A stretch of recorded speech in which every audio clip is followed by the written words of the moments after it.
the year, baseball is there for us, embedded deeply in the daily fabric of our routines, perpetually reminding us of why we love it so deeply through the snapshots it never fails to unveil. Moments of jubilation, glimpses of greatness,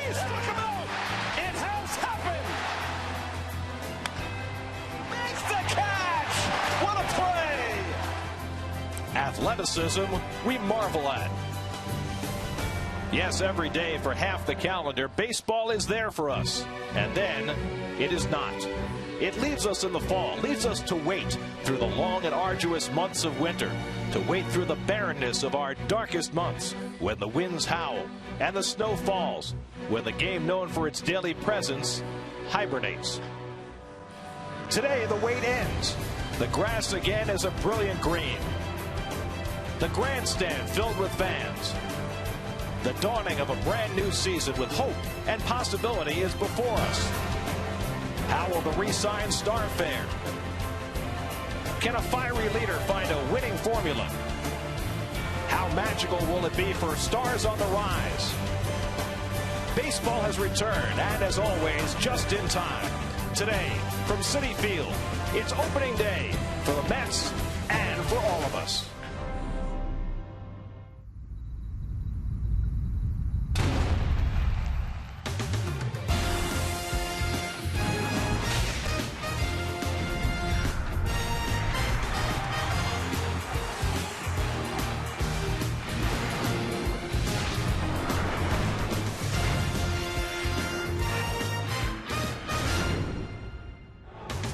It's back to Citi Field for 2013. The 7 train bringing the fans in for the first game of the season as the Mets open at home in 2013 with a brand new opening day starter and what they hope is the dawn of a new age. Grounds crew getting the field ready for pitchers and hitters alike. At Citi Field in New York, the New York Mets play the San Diego Padres on opening day. And a pleasant good afternoon, everybody, and welcome to Citi Field. Gary Cohen, Ron Darling, Keith Hernandez with you as we begin our 8th season of Mets baseball on SNY. Thanks so much for joining us. The Mets trying to snap a string of 4 straight losing seasons. The biggest move they made in the offseason was to sign their superstar David Wright to an 8-year contract. David made a big investment in this franchise. Now the question is, can the Mets live up to that faith? Well, you know, it is David's team. He's been here the longest. He's been here forever, and it's the last standing from that 2006 squad that was so wonderful, a couple pitches away from a World Series. So it's his ball club here, but the question marks going forward from an offensive standpoint.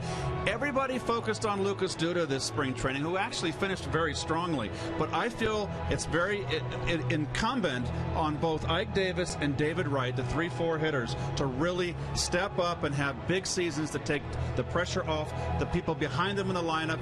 Lucas Duda, number 1. David Wright, Daniel Murphy, both suffered through spring training injuries. Both are ready to go on opening day, but of course Johan Santana is not. Santana undergoing a second capsule surgery. Probably his Mets career is over, so the mantle is passed, and Jonathan Nice gets the opening day start. Yeah, it really is a transition here for Jonathan Nice. I think he's made the greatest strides of all the young pitchers that are now on that Mets roster. Why? Well, one of the things I always thought about Jonathan Nice, could he finish strong? His last 10 starts last year, a 2.57 ERA, but I even think more importantly, in spring training, he's now developed a good changeup to go with that cutter and great curveball. First homegrown left-hander to start an opening day game for the Mets since Jerry Koosman back in 1978. Down in the field, Kevin Burkhardt is soaking up all of the pageantry and joy that comes with opening day. Kevin? It always is fun, Gary, and it's good to see you guys again. You know, when you go in the Mets clubhouse, everyone's at their locker, everyone's getting ready, has a smile on, because this is special. It feels like not only is baseball back, that the seasons are turning,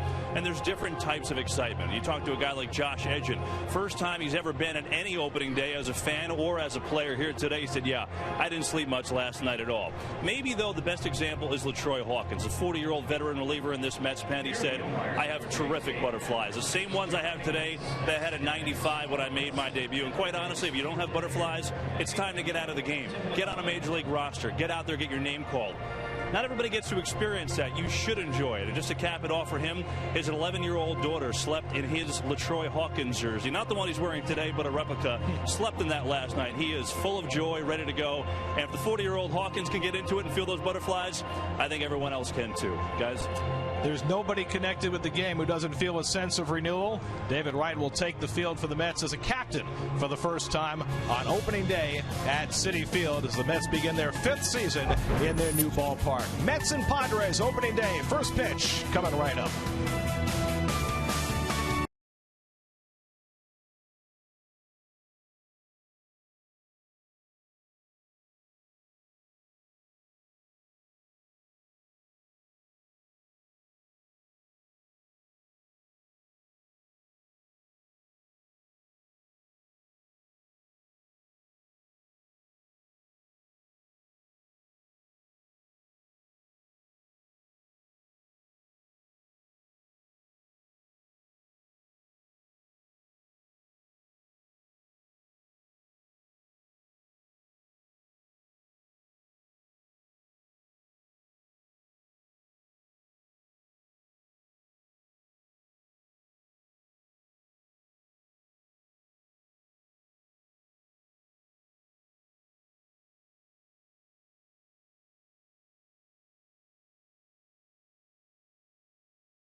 Brought to you by Geico, by Audi, Truth in Engineering, by AT&T, Rethink Possible, and by Budweiser, the official beer of Major League Baseball. Great times are waiting. Grab some Buds. It is opening day, and the Mets are on the field for the first time in 2013. It is also April 1st, which in addition to April Fool's Day is famous in Mets history for being the birthday of one significant redhead named Rusty Staub. The Grand Orange. And Rusty was on the field moments ago. It's the 40th anniversary of the 1973 National League Championship team that Rusty led so admirably from last place to first. And Rusty on hand to throw out the first pitch on his birthday. That's a great smile. It always has been. Oh, yes. Here's your Hyundai Padres starting lineup. No Chase Headley. He's on the disabled list with a fractured finger. Platoon in right field to Kristen Orphy, a right-hand batter gets the start against John Neese. Jed Jerko makes his major league debut in the starting lineup at second base. The Padres are very excited about him. Yonder Alonso, Carlos Quentin right in the middle of that lineup. Quentin battled knee problems during spring training. Bud Black, the skipper of the Padres, who finished very strong last year at one point 22 games under 500, but finished just 10 games under, winning 76 games. And John Neese makes his first career opening day start. Well, when you see the Caesars numbers for Jonathan Neese, the one that stands out to me has to be the 13-9 record. You're talking about a team that finished 24 games out of first place. He was outstanding, had a great year.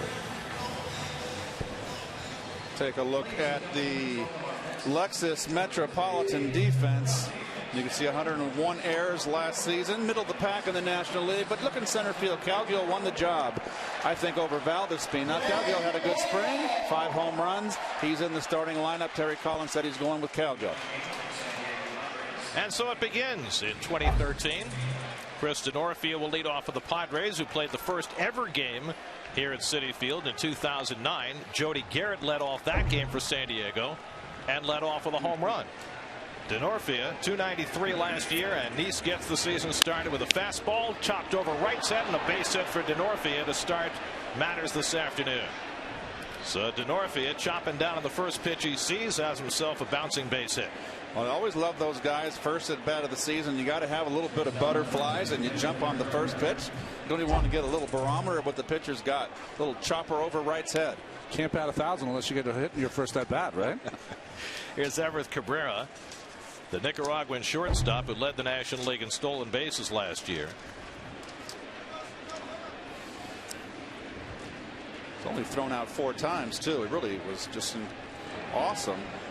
Obviously, the biggest problem he has is getting on base. Right. Getting on base, and he struck out 110 times in 398 at bats last year. And challenged the switch hitter right-handed. He had only 195 as a right-hand hitter.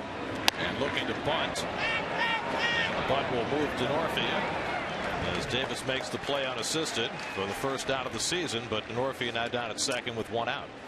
Now they're probably going to give a sacrifice on that, I would assume. They're a little more liberal with that these days. You don't think he was sacrificing? Yeah, he was. It's the right call. Bud Black, the manager, used to be a pitcher managing like an old pitcher. Wants to try to get that lead early. He's getting cranky on the second pitch No, of the game. I'm pretty good. I had a good night's sleep. I went to bed early. No traffic coming in. Here's Carlos Quentin, who when he's healthy is one of the feared power hitters in the game, and he takes a strike. Quentin, 16 home runs, just 284 at bats last year, couple of knee surgeries, now 30 years old. Former first-round draft pick of the Diamondbacks, had some good years in Chicago. Excuse me, it's Yonder Alonso hitting third, and Quentin behind him. And the pitch taken low, and it's 1-1. Well, that cross-up right there, you can see John Buck going out to talk to Jonathan Nice. You have a runner on second for the first time, of course, going through a multitude of signs. And John Buck's waiting for the local, and he gets the express, but just gets it right on the heel of his glove. Tejada just came into Nice to make sure that he knows what the signs are. With a runner at second. So Alonso hits one off the end of the bat. And Nice makes the play for the second out. No, this is not a tough play, but I think it's one of the underrated parts of Jonathan Nice's game is that with a breaking ball to the left-hander off the end of the bat, and he's 6'4", 220, but moves very well out there. Looks the runner back. Picture perfect.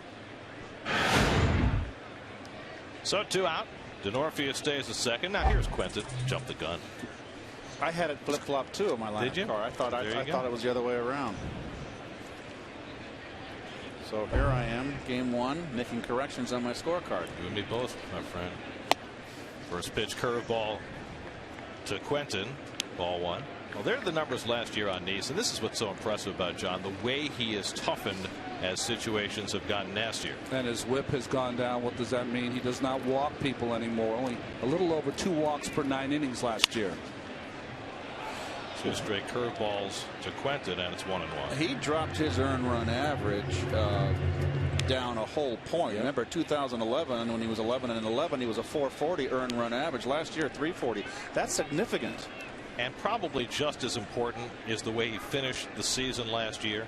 There were so many questions about John's conditioning, his ability to stay healthy and work his way through a full season. And he not only finished the year last year, he finished strong. As the fastball misses away, and it's 2-1. A team that was kind of looking towards October and going home. Mike Davis and Jonathan Nice were still plugging along, weren't they, in September? See where Quentin does not like the couple. You didn't like that either, right? Debris. The paper? No. Yep. I never liked too much distraction. A windy day, papers blowing.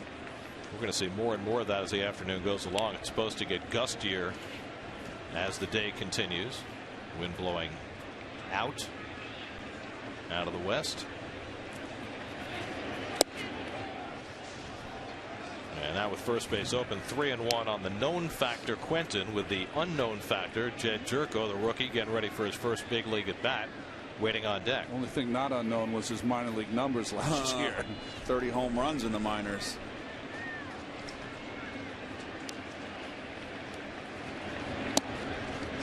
It certainly appeared as though Nice wanted no part of Quentin. Throws him a 3-1 changeup. Well, 3-1 changeup identifies to us up here that when they had their meeting before the game, there was one guy they talked about not to beat them, and that was Carlos Quentin. So Jerko gets the opportunity, and yes, that's how you pronounce his name. Jed Jerko came up through the Padres organization as a third baseman, but of course blocked by Chase Headley, who's the Padres' best player. Headley's hurt, and Jerko's in the everyday lineup. Takes a call strike.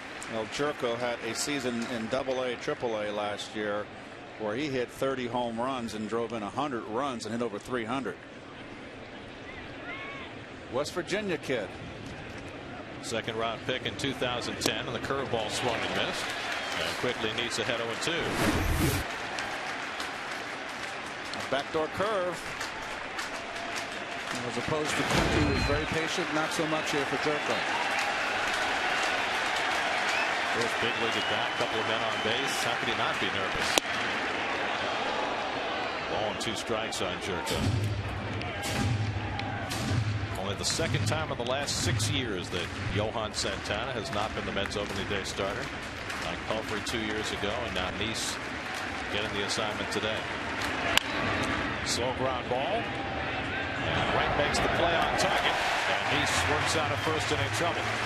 Padres strand 2. Mets come to bat for the first time in 2013 when we come back.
Terry Collins surprising some people, naming Colin Cowgill not just his opening day center fielder, but his everyday center fielder, at least for the time being. Daniel Murphy celebrating his 28th birthday today. Wright, Davis, Marlon Byrd, impressive right from start to finish in spring training, winning the right field job outright. And Duda batting 6th against the San Diego opening day starter Edison Volquez. Well, Volquez had an interesting year last year, had 11 wins, but you see the big number is 105 walks and 182 2/3 innings. This is his 3rd opening day start, 1 with the Reds and 2 now back-to-back with the San Diego Padres. Colin Cowgill to lead it off. Cowgill had 104 big league at-bats last year with Oakland, hit .269, had a similar number of at-bats the year before with Arizona, making his Mets debut this afternoon. John Buck and Jonathan Neese carrying on a conversation between innings. 95% of the time, it's the pitcher who really fools the catcher with the guy on second base. Cowgill smashes one foul. But occasionally it's the catcher. Colin Cowgill is a leadoff hitter who has always been a middle of the order hitter. And when asked about hitting Cowgill leadoff today, Terry Collins said, well, what I like about him is he can begin a game 1-0. He's got that ability. At 5 home runs during spring training. A little guy with a lot of pop. Breaks his back, hits a little flare. Jerko goes out and finds it. Oh boy. And almost dropped it, but hung on. Welcome to the big leagues. And we'll take a look at the Coors Light Padre defense. Cameron Maben signed the big contract last year. He is out in center field. I think the big guy to look at right here is Cody Ransom they picked up. And of course, Headley is not in the lineup with the broken thumb with the head first slide in spring training. And he won't be back. He had the great year last year for the Pods. Some of the fans singing happy birthday to Daniel Murphy as he steps in. Murphy's 28 today. Missed most of spring training with the intercostal injury that cost him really almost 6 weeks, and it just lingered. He tried to play a few innings in the field in a minor league game, and it got worse again. But the good news is, as you see the happy birthday wishes from Murphy. It's very interesting that both Wright and Murphy were able to get themselves ready to be in this opening day game.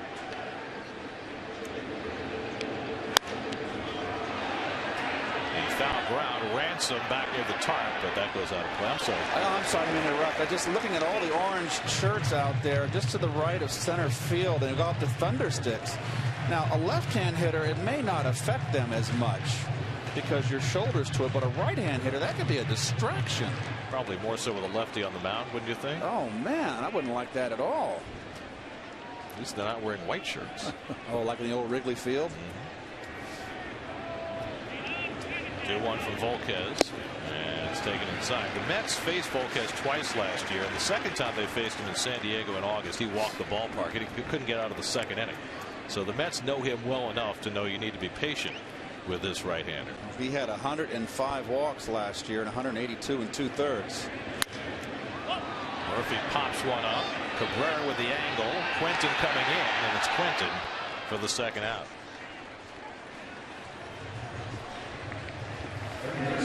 So 2 out and nobody on. And now David Wright.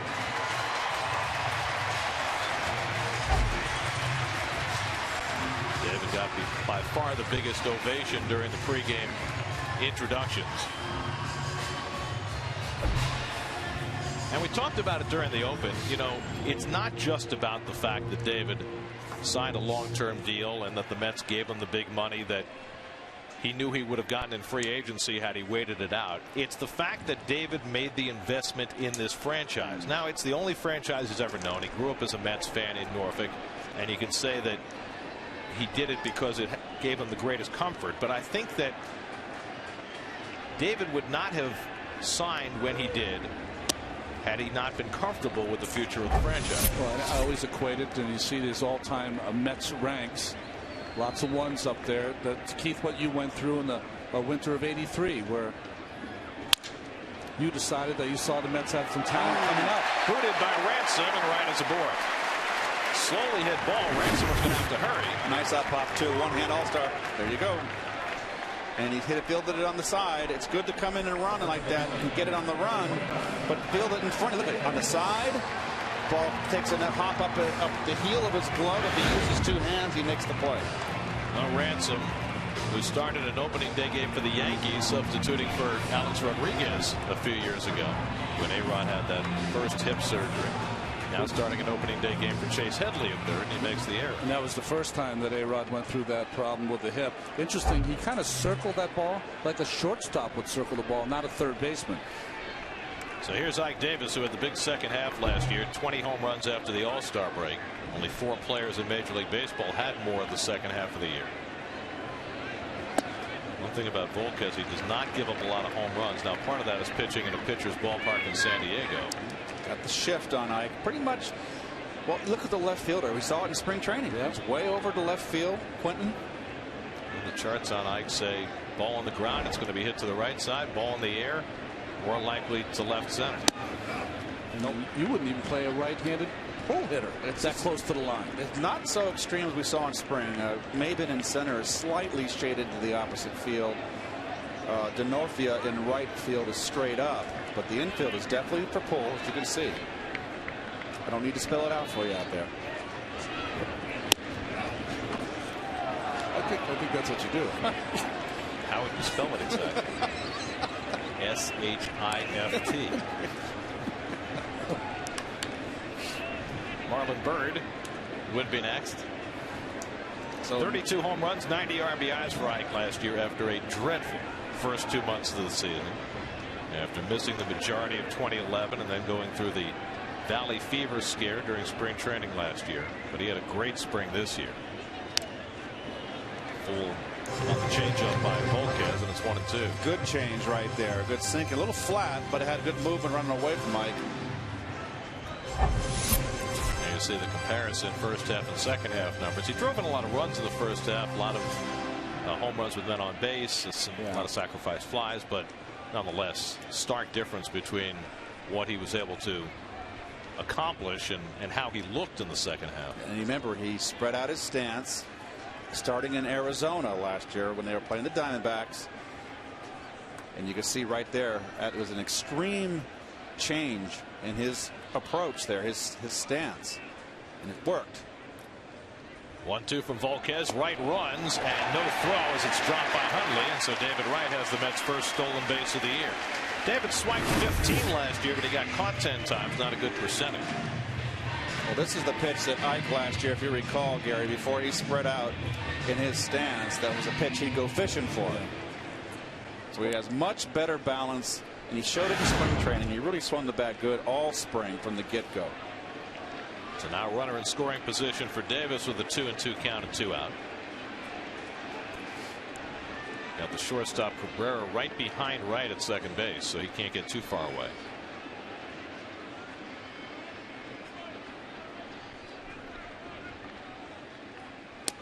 And Ike lays off the fastball, and it's 3-2. You know what I found interesting there, guys, is David didn't run until 2 strikes. I think it's going to put a stop on him stealing with Ike in that home run potential until there are 2 strikes. I think someone's going to whisper in his ear from that coaching staff and say, we want Ike swinging the bat.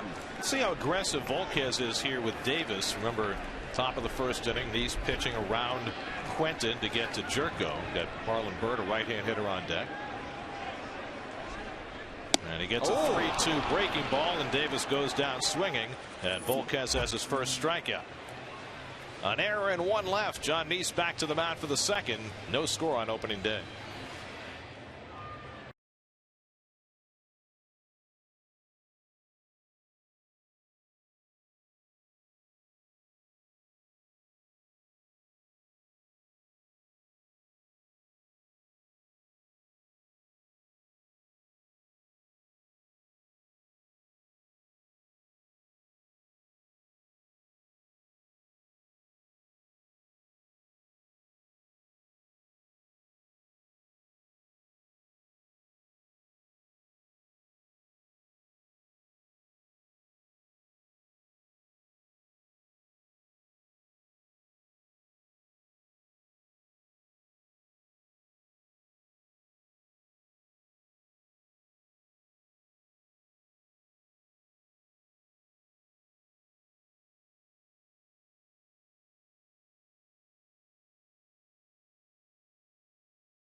first inning.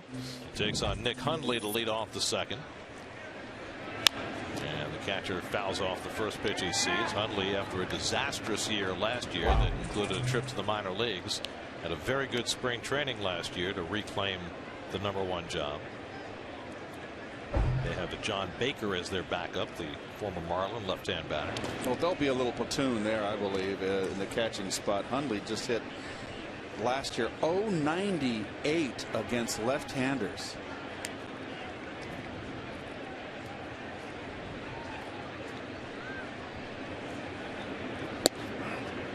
And Neese fires a fastball for a strike, and he's ahead 1-2. So, Gary, you were talking about this Padre team in their second half. And they lost a lot of starting pitchers early in April. They went right down the drain. Righted Murphy. 1 out. Now, Terry Collins was asked before the game about John Neese making the opening day start, and he noted the progress that John has made. I think he's grown as a pitcher. He now knows what he has to do.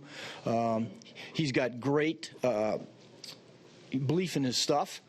Now, where in the past, he kind of went to his bread and butter pitches. Now he knows that I think the changeups helped him. He's a two-seamer. He's got a cutter. He's got the great curveball. He's got all the weapons, and now he's learning. Now he's knowing how to use them. And he had a great spring. And when Johan wasn't available, I thought it was just an easy pick to have John start. And now facing Cameron Maybin, and he misses away 2-0. Nothing wrong with Jonathan's fastball, 91 mile an hour.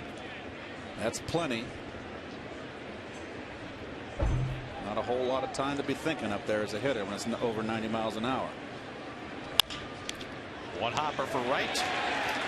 And the speedy Maybin retired, 2 out. But Ronnie, we saw John work on his changeup throughout spring training, and a lot of times you'll see a pitcher concentrate on a pitch during spring training, and then the season starts, and all of a sudden it goes into the back pocket again. Well, I think what happens is that he didn't have the confidence the last 2 seasons, but coming out of spring training, Gary, talking to John, he just loves how his changeup is reacting. He likes it as a pitch to hit ground balls when he needs a double play against right-handed hitters. So it's going to be used a lot more this year.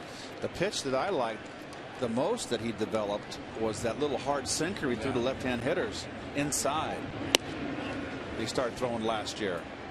Well, that's a great combination of pitches when you think of using sequence of pitches, sinker away to right-handed hitter, change up off that sinker. Facing Cody Ransom, who's now with his 7th major league team, and there's the changeup, and he falls behind 2-0. Ransom played with the Diamondbacks and the Brewers last year, had over almost 250 at bats, hit 11 home runs. And that sinker misses, and it's 3-0. Got the pitcher on deck. Check if they called a strike. Yeah, my first Tim McClellan moment of the season. Exactly. Might not be the last. Probably not. Well, Tim is the dean of Major League umpires, and his strike call gets a little slower every year. Don't get on the elderly.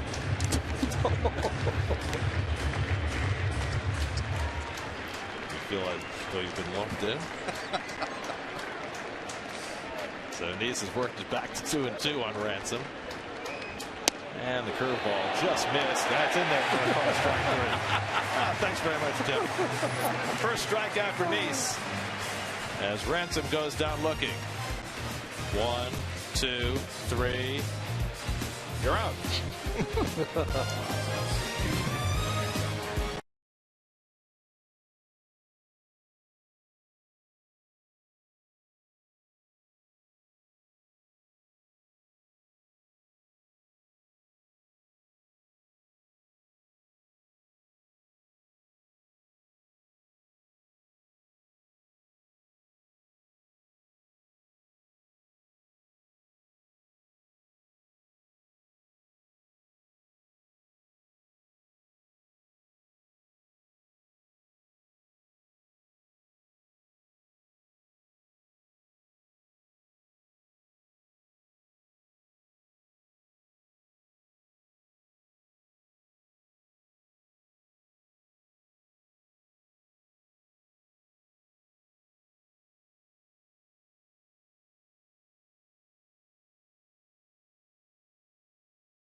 Tickets for the opening week homestand at Citi Field against the Padres and Marlins start at $12. Find the best prices at Mets.com or at 718-507-TIXX, the only place to get tickets through game time. Marlon Byrd is first at bat as a Met and fouls off the first pitch he sees. Byrd, who had a lost season last year, played for the Cubs and the Red Sox, was suspended for 50 games, took advantage of a quirk in the rules that he was able to serve his suspension while not employed, which doesn't make a whole lot of sense, but it enabled Byrd to start fresh this year, and he has. He had a great spring training. And he takes the breaking ball from Volquez, 1-1. Well, he likes that ball down. He's a low ball hitter, belt down. Good breaking ball hitter. Goes the other way naturally in the right center field. And you can see the outfield defense. They're shading him to the opposite field slightly. Maben in center. And that is the proper way to defense Marlon. Byrd started his career with the Phillies, now with his 6th major league team, 35 years old, and some all-star years in Texas. He had a really good year in Chicago too with the Cubs.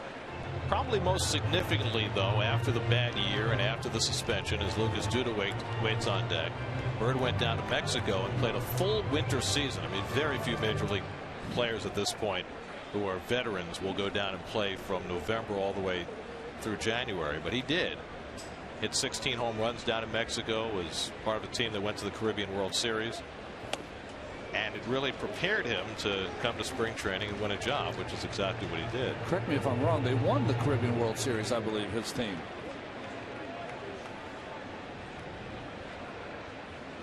At this point in his career, Keith, you mentioned he's a good breaking ball hitter, but he will look in occasionally on a fastball. He started pulling the ball a little latter part of spring because they started pounding him in. 3-2 to Byrd. And again, nothing. That is a changeup right there from Volquez, 82 mile an hour, right down the middle up. You don't want to do this on a changeup. He got away with one right there. Marlon's right on it. Just got under it.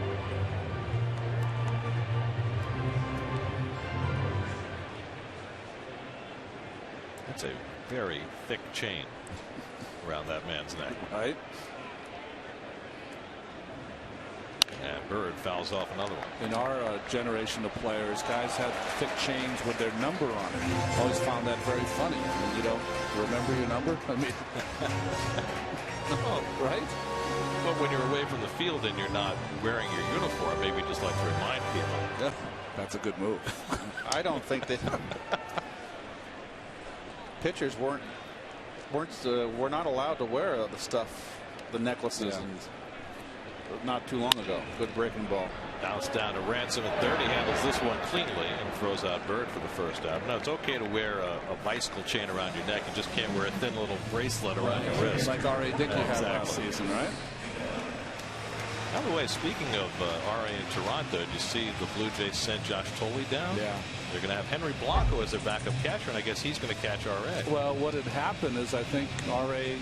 was asked, was there a preference for someone to be your catcher? And he said that Henry Blanco did a great job when he was here with the Mets. Here's Lucas Duda, who started spring training poorly and finished it very strong. Hit 5 home runs in the spring. And you've talked about it, Keith. He is a huge piece for the Mets this year. He is, and a lot of spotlight on Lucas early. You thought the sky was falling when he changed his. But Dave Hudgens changed his take back, and he went 0 for 4 with 4 strikeouts in the second game of spring training, and they left him out of a couple ball games to work on it more in the cage. But he came on strong here. 5 home runs, 13 ribeye steaks, 270.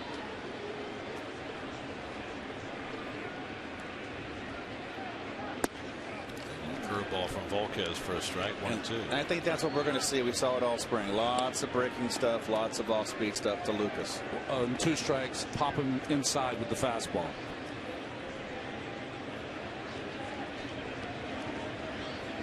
And Duda down on the fastball, 95 from Volquez for his second strikeout.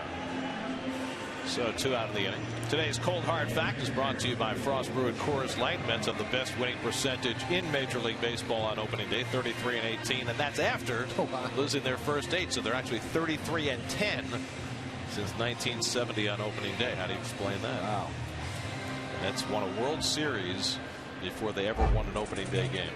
Well, number one, I think Tom Seaver threw a few of those, and I think Dwight Gooden threw a few of those. Well, Tom, 11 opening day starts for the Mets. John Buck up for the first time as a Met. Buck, who played last year in Miami, had a rough year with the bat, hit just 192, the lowest of his career. But he's a guy who will pop an occasional home run. He hit 12 last year for Miami. And you'd have to imagine that, having been in the division, his knowledge of the hitters around the National League East has got to pay dividends for this Mets pitching staff. Well, Terry Collins was talking about John Buck and said that he is the most demonstrative catcher he's had in meetings so far. He's a guy that takes the meetings over, kind of dictates how they're going to pitch to certain hitters, and has, when young pitchers are shaking him off, he'll run out there and say, listen, I got the game plan, stick with me and you'll be successful. So very assertive. And sometime later this season, when the changing of the guard occurs and the Mets call up Travis d'Arnaud, Buck's the perfect guy to be the mentor, as he was during spring training. He knows what his position is here. He's a placeholder until d'Arnaud's ready. Well, Buck and d'Arnaud got along so well in spring training with that mentoring that d'Arnaud probably stayed in camp another 10 days because of that. Volquez behind 3-1. And Buck takes it high, ball 4. So there's the first walk issued by Volquez, who led the league in walks last year. Well, that's in his Achilles heel, Volquez. Hitters in the National League last year only had 236, of course, as interleague play. That was 9th best of National League pitchers. So if he can keep the guys off the bases with the free pass, I think he'll be a lot more successful. Won't be this 500 pitcher we've seen the last couple of years. The other piece is, because of all the walks, he had only 38 one-pitch outs last year, the lowest total among Major League ERA qualifiers, which means it's hard to work deep into games between all the walks and getting very few quick outs. Ricky Romero was the only other ERA qualifier in the majors last year who averaged over 5 walks per 9 innings. Here's Ruben Tejada hitting 8th in the order, and that curveball sails, and that'll send Hundley out to the mound to talk to Volquez.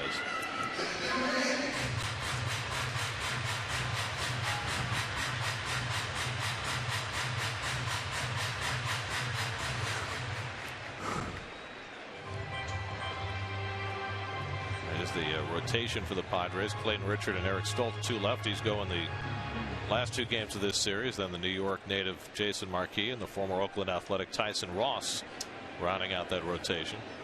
Their bullpen is much stronger than their starters. It's been that way with the Padres for a long time.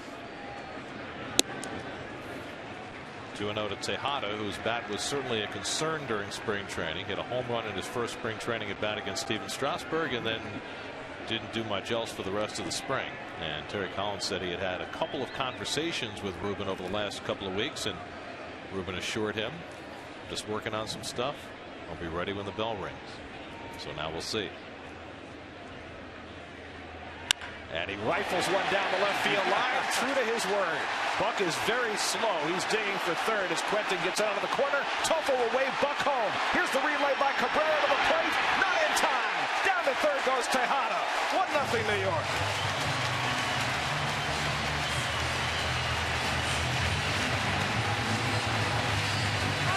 So Tejada, who struggled all spring, gets a 2-0 count and makes something of it. Well, got a fastball, 2-0, down and in.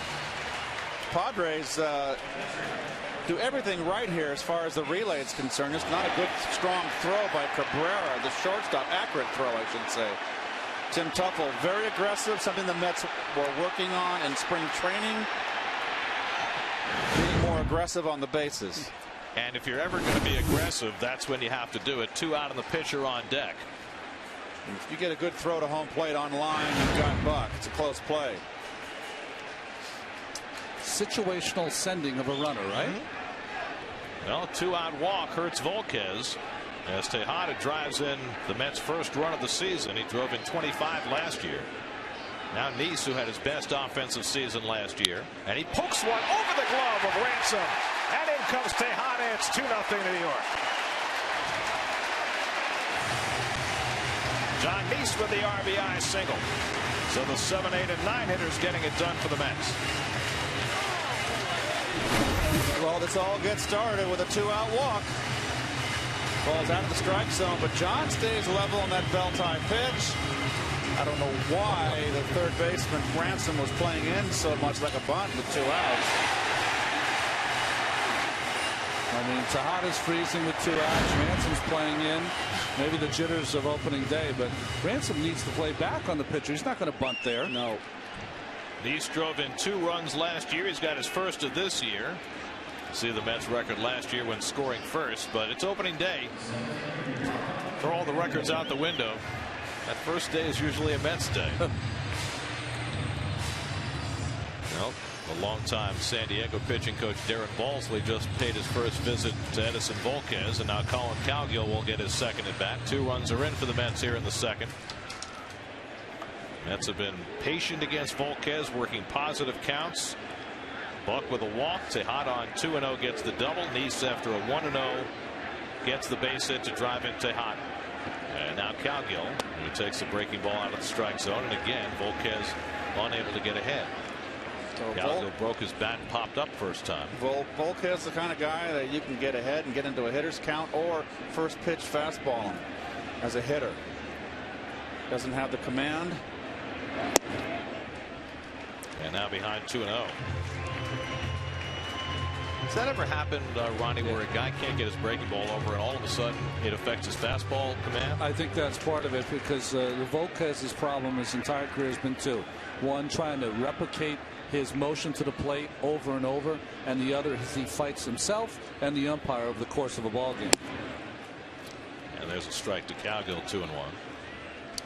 Well, it's his 3rd straight opening day start. He started opening day for Cincinnati 2 years ago, then came over in the big trade that sent Matt Latos to the Reds, and started opening day last year, and now again this season for San Diego. He wasn't supposed to start opening day last year, but Tim Stauffer got hurt.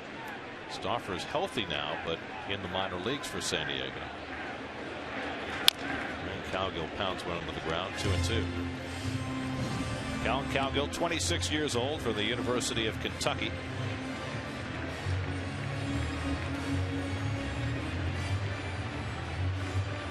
Brett Butler was his minor league manager last year, and they worked on leadoff hitter skills. You think Brett told him to bunt more? Yeah. And he foul tips one, and that'll do it for Cowgill and the Mets in the second. But the Mets post their first 2 runs of the season. 2-out RBIs were huge for the Mets in the first half of last year, and Ruben Tejada gets that cycle going. An RBI double brings home Buck, and it's 2-0 Mets after 2.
comments and subscribe today. Watch every out-of-market game live online on your favorite mobile and connected devices in HD quality with MLB.TV Premium. Visit MLB.TV today. MLB.TV, baseball everywhere. John Neese fortified with a 2-0 lead, faces his opposite number and throws a cutter to Edison Volquez, who is not one of the better hitting pitchers in baseball. Well, tapper past Neese, and Murphy shuffles over. And Volquez retired one away. That's 5 in a row retired by Neese. New York Mets baseball on SNY is brought to you by Bob's Discount Furniture, proud to be the furniture store of the New York Mets. Bob hasn't aged a day. Bob is a Met fan. We like that. You ever been to Bob's? No, I have not. I should, though. They've got candy and popcorn. They do? Yeah. We used to bring the kids there just to look at furniture, and they steal their. Well, it wouldn't be stealing. No. It was free. It's part of the customer experience. Stealing. Chris Denorfia on the first pitch he saw bounced a base hit over David Wright's head, the only hit for the Padres so far off Neese. Denorfia played for Italy in the World Baseball Classic this spring. Hit .381 in the 5 games. Italy advanced to the second round. I was saying they had the best start of all the teams, right? Denorfia now 32 years old. Denorfia will surprise you. 33 of his 102 hits last year for extra base hits.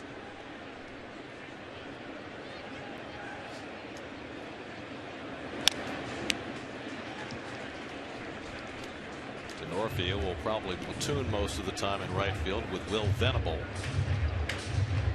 So many of these Padres had great finishes to their season last year. Venable was one of those. And Neese misses 3-2. You know, they finished 10 games under 500, 76 and 86. The strong finish. They had a terrible first half. First 3 months they lost 50 ball games.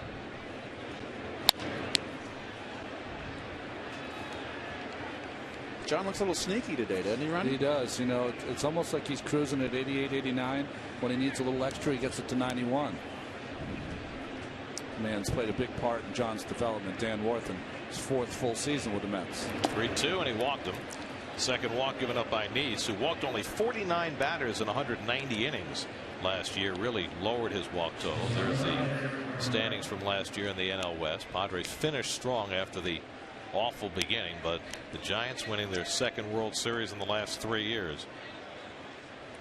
You can notice that with all those wins and World Series in 2 of the last 3 years, starting to cost the San Francisco Giants out there. Kane with the big contract last year and Buster Posey just recently. Well, don't forget about a guy like Angel Pagan. I mean, they gave him 4 years and $40 million off last year, which I think was a little shocking. And Everett Cabrera sacrificed his first time, and he takes the cutter inside, got tied up. And who would have ever thought, Ronnie, we were playing there in our day in Candlestick Park and couldn't get anybody in the ballpark. That's right. Forbes 500 came out with the top teams as far as what the wealth, what they're worth, the franchises. Giants were number 6 or 7. Well, they sell out that ballpark every day. It's probably as nice a ballpark experience as there is. 1-2 to Cabrera, right downtown. And you know, the Giants really didn't change any of their players. They signed some contracts, but they pretty much stood pat in the offseason, while the Dodgers spent so much money to try to chase them. Ridiculous. To see if that pans out. Ridiculous amount of money. Well, to the point where they've got more depth in their starting rotation than they know what to do with. They're starting the year with Billingsley and Lilly on the disabled list, and Harang and Capuano in the bullpen. That's right. Here's the 1-2, and it's inside, and it hit him. So Cabrera is hit by the pitch, and the Padres have 2 men on for the middle of their order. Cutter here, I believe. Yes, sir. Get out of the way. They don't. No one gets out of the way. Can't complain if it hurts. Didn't get out of the way. Well, I guess if I hit 195 against lefties last year, I'd maybe throw my knee out there too. Worked for Ron Hunt. He never got out of the way. Once got hit 50 times in a season. Yes, he did. He used to wear the pads on his ribs, his rib cage. Ron Hunt, who was the first ever Mets All-Star Game starter. And That's significant with the Mets hosting the All-Star game this year. Was that in? That wasn't in '63, was it? 64, I thought, in the All-Star game here at Shea Stadium. Yeah, across the park. Yonder Alonso, a comebacker, his first time up. And of course, we got the All-Star game this year then at this stadium. There's a fastball strike from Neeson. It's 1-1. First time since 1964 that Johnny Callison won that ball game with a 3-run shot. Off Dick Raditz, who is pitching his 3rd inning of relief. He hit a walk-off home run before anybody had heard of the term walk-off, before Dennis Eckersley invented it. Shallow left center, on comes Cowgill and Duda there to make the catch. Cowgill was sprinting as if he thought he was going to have to make that play, but Duda had enough room to get in there and make it. Well, it's always easier to come in than it is to go back. Well, it was nice communication, but the way that Cowgill was running after the baseball lets you know that he's had a conversation about covering as much ground as he can. Here's Carlos Quentin. Well, the Mets have acknowledged the fact that, Cowgill is a good center fielder, but the reason why Kirk Neuenhuis is on the roster is because they needed somebody who could be a great center fielder. Well, the big surprise, Gary, was that Omar Quintanilla didn't make the ball club, because now really Valdespin's the only backup at short. Or, you could use Justin Turner at short as well, but I think it really came down to that for the last position player spot, Neuenhuis or Quintanilla. Poke toward the middle on a base hit for Quentin. DeNorfia will score, and the Padres are on the board. Carlos Quentin got just enough to squeeze that ball past Tejada up the middle, and the Met lead is cut to 2-1.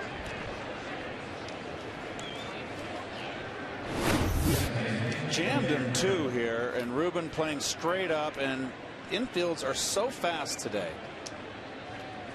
Just out of his reach. Good effort here, and good base running on the backside runner there, going to third base on that Cabrera. It's one of those plays, if you're Tejada, you're not even looking to get an out, you're just looking to stop the ball to keep the run from scoring. Correct. Jerko gets jammed with the cutter, and it's 0-1. Jed Jerko grounded out in his first major league at bat. Cabrera now at third, Quentin at first with 2 down. A run on the board. 1-1 to Jerko. The walks have been a part of all the runs scored so far. 2-out walk issued by Volquez last inning, wound up to 2 runs. Now a walk and a hit-by-hit batsman. Curveball by Neeson. It's 1-2. That's that big Jerry Koosman hook that I love from the get-go from John. Big sweeping down hook. Jerko a little taller, but reminds me a little bit of Dan Uggla, doesn't he? Time is called for John. 5'10", 210 pounds, Jerko. Strong young man. 30 home runs, 100 RBIs in AA and AAA last year. Nice block. And he's hurrying in just in case he was needed, as Cabrera holds it third. This is where you build confidence in your catcher, that with 2 strikes, you can bounce it, and he's going to keep it in front of him. That was a picture perfect fundies right there. Clinic. 2-2. And Jerko down on strikes. Neese has his second strikeout. The Padres get a run back on Quentin's 2-out hit. 2-1 New York in the third.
Radio 66 WFAN. Day off tomorrow. Night game Wednesday. Bring your Woolies.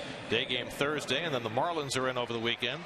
And then the Mets begin a long trek for their first road trip to Philly, to Minnesota. That's what the TC is. All you National League fans. And then Colorado for 3. Birthday boy Daniel Murphy will lead off for the Mets in the home third, leading 2-1. Murphy fly to left his first time up. Wind continuing to blow papers and such across the infield as Murph takes the changeup outside. Well, the wind is blowing out of the west. It's interesting. The flags above the stadium are blowing out to right. They all are blowing out to right. So the Nats, trying to defend their title in the National League East after winning 98 last year, are opening at home against Miami. Steven Strasburg against Ricky Nolasco. First inning, Bryce Harper hits a home run against Nolasco. First at bat of the season. I was telling you that for some publication I was asked to pick, the Cy Youngs this year, Rookie of the Year, et cetera, et cetera. My 2 MVPs were Trout and Harper. So in his second at bat in the 4th inning, Harper homered again. I got off to a quick start. 2 at bats, 2 home runs. Nice way to start the year. 2-1 to Murphy, leading off in the home third. And Murph takes it low. One thing the Mets need to see out of Murphy, a little more patience at the plate. His walks were way down last year compared to the year before. What I want to see, what they wanted to work with Murphy is, I want to see Daniel not be afraid to strike out. If he strikes out 80 times, takes those defensive swings when he gets 2 strikes, they want him to stop doing that. Lines one, caught. Jerko grabs it. 1 away. I said in spring training too, I really would like Daniel to be in that 3rd spot in the order and kind of give a little more depth to the Met lineup. You can hit Davis or right 4th and Davis or whatever you want to do. If you want to mix it up, right 5th, so you have Ike and Duda in between David. But both Ike and Daniel Murphy hit left-handers, so if you hit him 3 and 4, I'm not worried about bringing in a left-hander. Yeah. Well, Ike's numbers against lefties were not good last year, but we've seen him hit lefties effectively before. And you have to assume that that's going to be a bigger part of his game this year. As Wright drives one the other way, and he has his first hit of the season.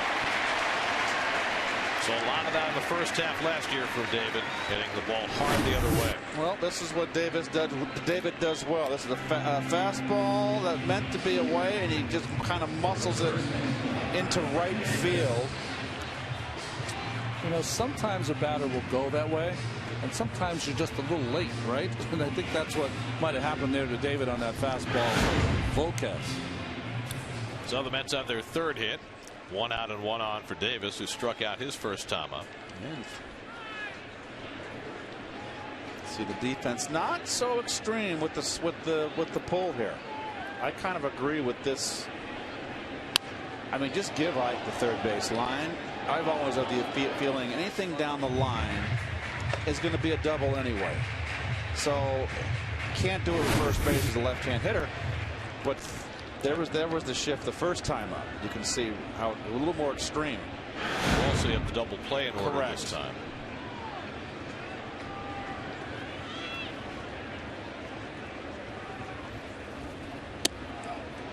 Curveball from Volquez for a strike. Volquez grew up admiring Pedro Martinez, and you can certainly see in his approach to pitching that he has tried to pattern himself after Pedro. Fastball, changeup is his best pitch. Decent breaking ball, just doesn't have the ability to throw all for strikes. It's got the like flat. Pedro did. It's got the flat brim. Frying egg on his brim of his head. Well, it's also a little askew, so maybe if he turned that counterclockwise to the right, it would point right at the plate. He'd have much better control. He wears his cap a lot like Johnny Cueto. When they were together, it was like back to back, like 2 farmers together in Cincinnati.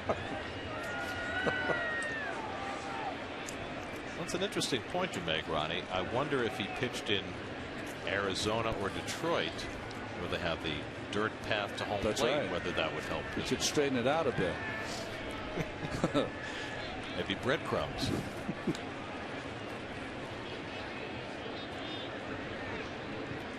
Right at first and 1 out. David stole a base in the first inning. And stopped by Hundley. 2-2 to Davis. You can see the wind kind of whipping a little bit stronger, really blowing on the pant leg of Volquez. And it certainly appears to be a hitter's wind, blowing out of the west and blowing out. A lot of times early in the season you'll get that northeast wind blowing in, a pitcher's wind. Not today.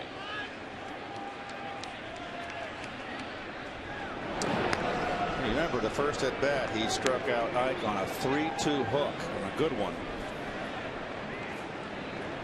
We've seen over Ike's young career, though, if you go to the well too often, especially with the breaking ball, he makes that adjustment.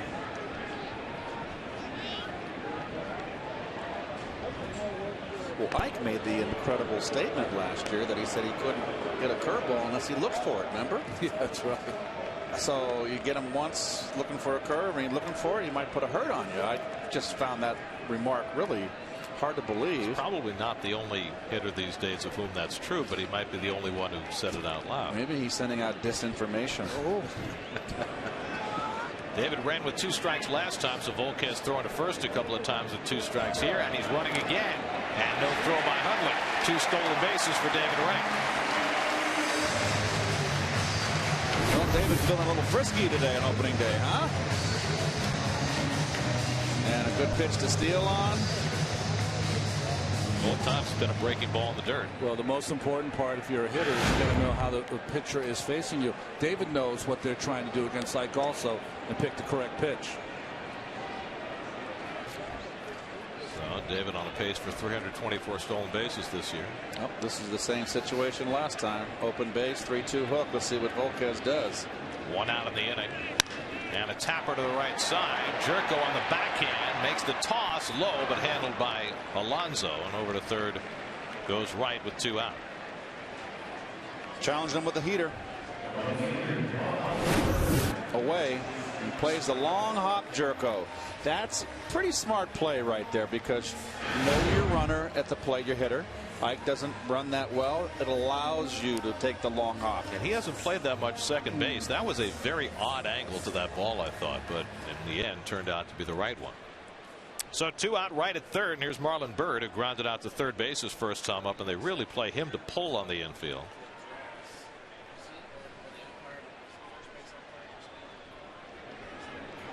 Byrd hit .357 during spring training this year. Terry Collins at the beginning of spring training said that he would get every chance to win the right field job outright, and to his credit he did. Well, I know there's 2 left-handers coming. Sorry, Keith. Is that the cut from the lawnmower, or is it? Oh, the different color of the ground? Yeah, that's interesting. I've never seen that before. Interesting.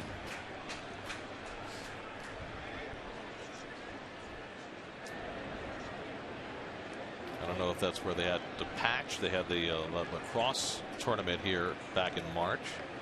Oh, good hook. Good breaking ball by Volquez, and it's 0-2. Not a strike. Marlon angry at himself here. Went fishing. Better hitter, Keith. Sometimes are you sitting on a breaking ball, you get it, and you swing at it even though it's out of the strike zone? You're asking the wrong guy. I always sat on the heater. I always sat on the heater, Ron. Well, we got to get a new guy in here. I'm an old dinosaur. Come on. I thought you were going to say you never swung at a bad pitch. 0-2 to Byrd.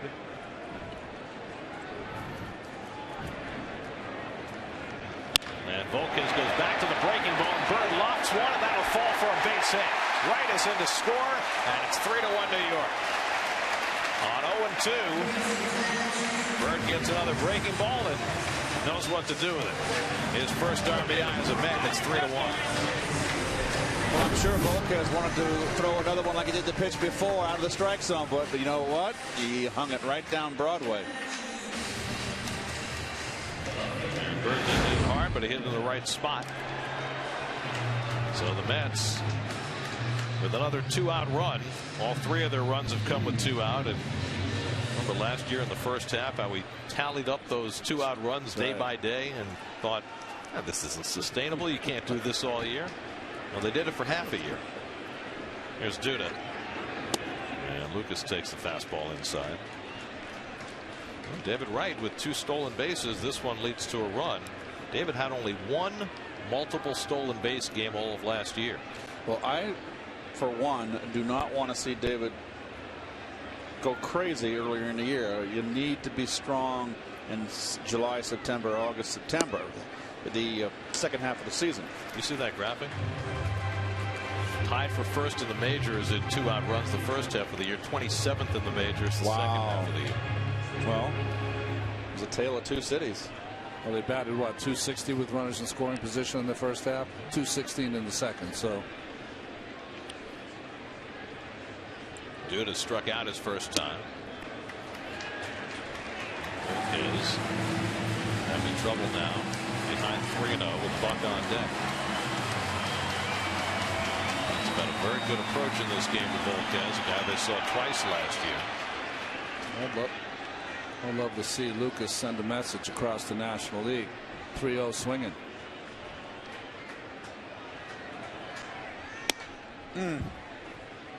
Not this time.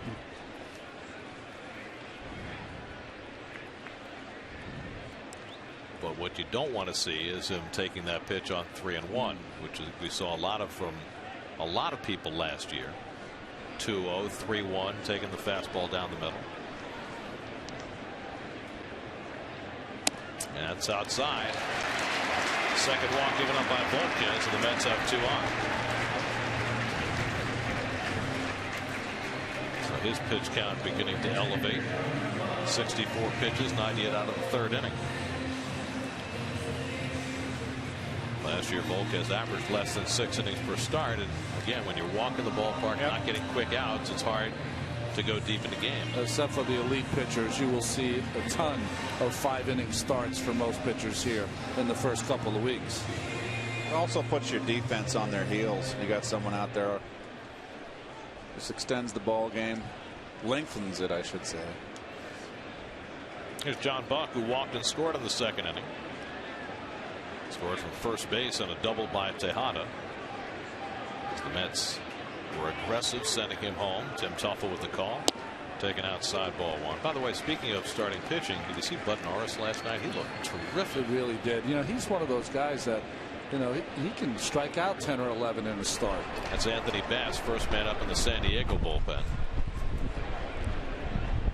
He tired a bit in the 6th, but his slider was as good as I've seen. Norris, it's all about his slider. If he's got it going, he's as good as anyone in the National League.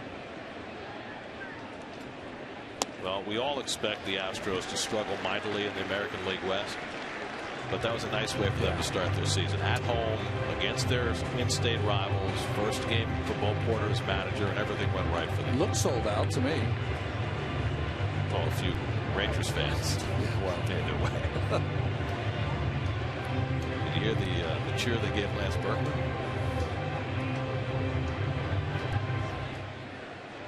Berkman now trying to make yet another comeback after pretty much a lost year with the Cardinals, now playing for Texas.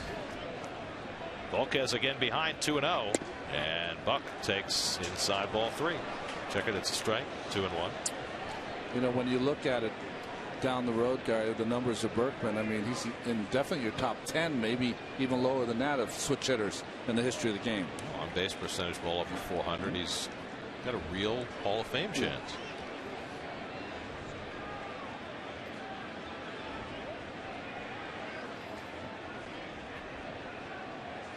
Line drive, center field, base hit for Buck. Here comes Bird. 4-1 New York. John Buck delivers an RBI. That's with 4 2-out runs and a 4-1 lead. Well, when you fall behind, you just got to come with the stuff like you got to come with the fastball, and the Mets are taking advantage of it. I don't know what Jerko at second base is doing. There was no one covering second. He went to cover first. Well, who cares about that runner at first? Well, he's a third baseman by trade. Jerko's going to split his time between second and third until Chase Headley comes back, but then he'll be an everyday second baseman once Headley is healthy. They figure that Chase Headley will miss about a month, and that's a real blow for this team because the last couple of months of last year, Headley just broke out and became a star. And this was after he was on the chopping block of getting traded. As soon as that was put away, he got red hot. Mets are already 3 for 5 with runners in scoring position. Ruben Tejada delivered the first run with an RBI double. Just remember, spring training numbers don't matter ever. That's right. Those papers continue to blow around, distracting everybody. And the curveball misses for ball 1. Chase Headley not only put up big numbers last year for the Padres, he also beat out David Wright for the Gold Glove, which I don't think was proper. He had a great finish, that's for sure. Led the National League in runs batted in, 5th in the MVP balloting. But I thought David had his best defensive year last year. I deserve to win the Gold Glove. I'm in full agreement.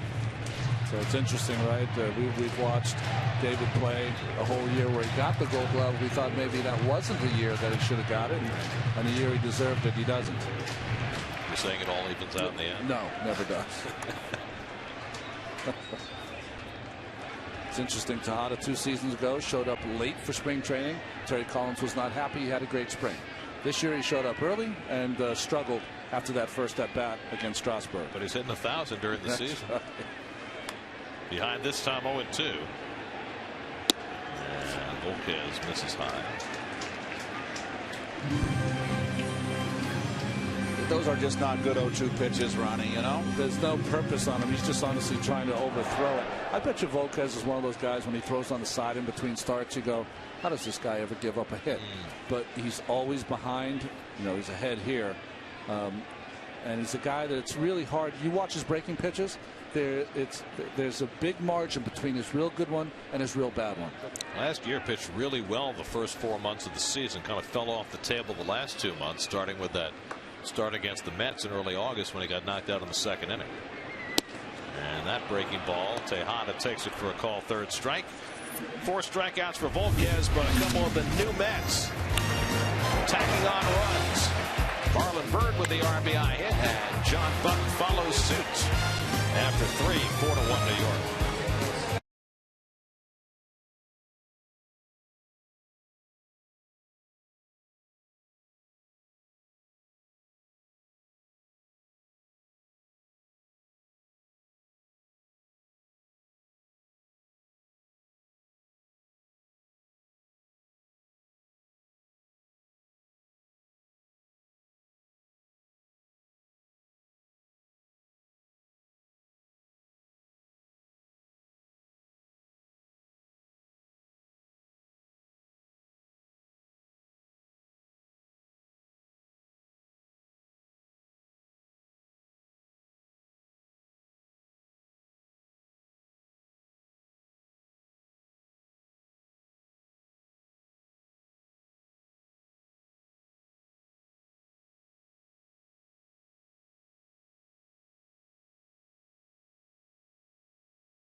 check in with Kevin Burkhardt. Kevin? I got a special guest and a big star. Emmy Rossum is here, the star of Shameless on Showtime. Get that right. and you sung a tremendous version of the national anthem today. Thank you. What do you have to do to practice for that? What do you do to prep for that? I think most people think you just kind of show up and it comes out like that. Do you do any kind of special routine to prep your voice? Yeah, just deep breathing, though. I don't know. The national anthem is always rather nerve-wracking, but it's their opening day, so I figure they must be more nervous than I am. Probably. You've sang opera since you were a kid. You've been in front of tremendous audiences. Obviously, you're an actress. Is it nerve-wracking? How nervous do you get out there when you're in front of a packed house today? Yeah, and especially after they did a minute of silence for all the people that were harmed by Hurricane Sandy, and so you have that hanging over you, and you want to do your country proud, so you don't want to have one of those horrible mess-ups. Well, you just tell me that you're a big basketball fan. We've seen. Right before I walked on, my manager said, "You know the words, right?" And I thought, "Oh, great! I did until you said that." Do you cheat? Do you have any written down, like on your hands anywhere? No. I did that once in class, actually. I had the answers to a pop quiz written on my hand, and then after the pop quiz, we went in, and I raised my hand to answer something else, and she was like, "You're in trouble." So no, I don't do anything like that anymore. You were much more slick than me. I got caught too. You're a big basketball fan. We know that we've seen you at Knicks games before. So baseball, what do you like about the game? I know you're kind of a new fan to the sport. Well, it's much less contact heavy, and but I've got a really good view of the players' butts from over here, so I'm really happy from my view. It's really good. But I'm starting to understand kind of the nuances of the strategy. You seem athletic. You seem like you could be a baseball player. Have you filmed baseball scenes before, anything like that? Actually, on the episode of Shameless that just aired this weekend, my character plays a terrible softball. So there's a correlation there. So yes, it's all happening. And the season finale of Shameless this weekend, correct? This weekend, yeah. What do we expect there? What are fans on the edge of their seat? What do they expect? Oh, lots. It's been an exciting season, and we're going to see Frank end up in the hospital because he's been boozing a little too hard recently, and but it'll be funny. I like the jacket, by the way. Very stylish. It fits well. It's a little overcast, but it's beautiful, so I'm getting cozy. Great to see you out here. Thanks for the time. So much. Appreciate it. Emmy Rossum, Shameless on Showtime. Get it right that time, fellas. This weekend, let's go back up to you. Thanks, Kevin. She did do a terrific job with the anthem today. That's really the only time I really wanted Kevin's job. When you do those kind of interviews. Yeah.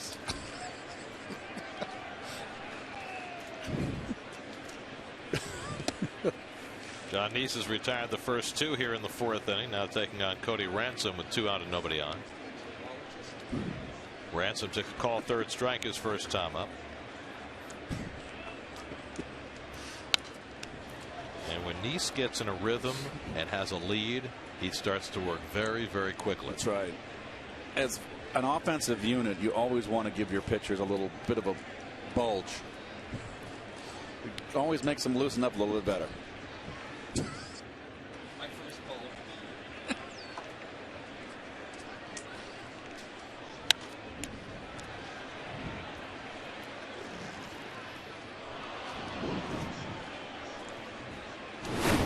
SNY Super Slow Motion is brought to you by your Mercedes-Benz Tri-State dealers. Visit them on the web at searchmercedes.com. That's with 2 in the second, 2 in the third have built a 4-1 lead for John Neese. He gave up a 2-out RBI single to Carlos Quentin in the third. Walked 2, struck out 2. And the curveball misses to Ransom, 3-2. The pitcher Volquez is out on deck. They had warm-up action in the bullpen last inning, but none now. Volquez 72 pitches through 3 innings. 3-2, and Ransom keeps it alive. This is the hard part of managing early on in April. Is not only do you want to win the ball game, but also you got to continue to get your best pitchers work. So even at 73 pitches, they're trying to push him to 90 plus. And sometimes you have quirks in the schedule. I mean, the Mets only have 4 starters on their roster right now. As Ransom goes down swinging, Sean Markin's on the DL, so the Mets are carrying an extra reliever, which gives you a little more flexibility early on. Middle of the fourth, 4-1 New York.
Opening day 2013 began with pomp and circumstance, began with a new captain for the New York Mets, and some of the new players coming through early on.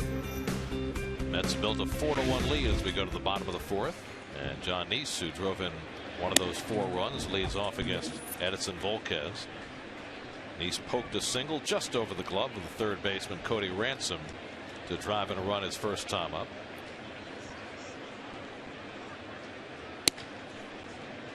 And Volquez, who has walked 2, falls behind on the opposing pitcher 2-0. Colin Cowgill on deck, and then Daniel Murphy here in the fourth.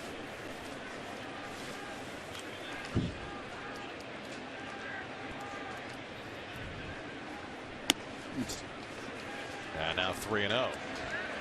It's no surprise Edinson Volquez last year walked opposing pitchers 5 times, and Jonathan Neese walked 6 times last year. And his body language is just atrocious right now. Tired is a word. Slow. And that's ball 4, and Neese is on with a 4-pitch walk. Third one given up by Volquez. Now, last year the Mets had a terrific first half, much better than anybody had anticipated, but it all came apart right after the All-Star break, and they stumbled to a 28-48 record the second half. Well, that road trip that you and Ronnie had, Garrett. Oh, it's our fault? I was just going to say, you're dropping that on us. You all went to Atlanta and Washington and came home when it was a disaster, that road trip. Did you perk things up once you got back in the fray?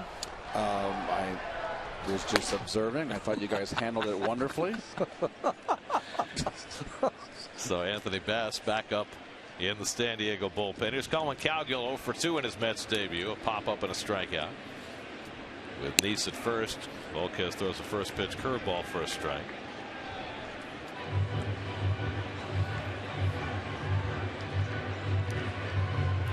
You saw the numbers there about how poorly the Mets fared against left-handed starting pitching last year.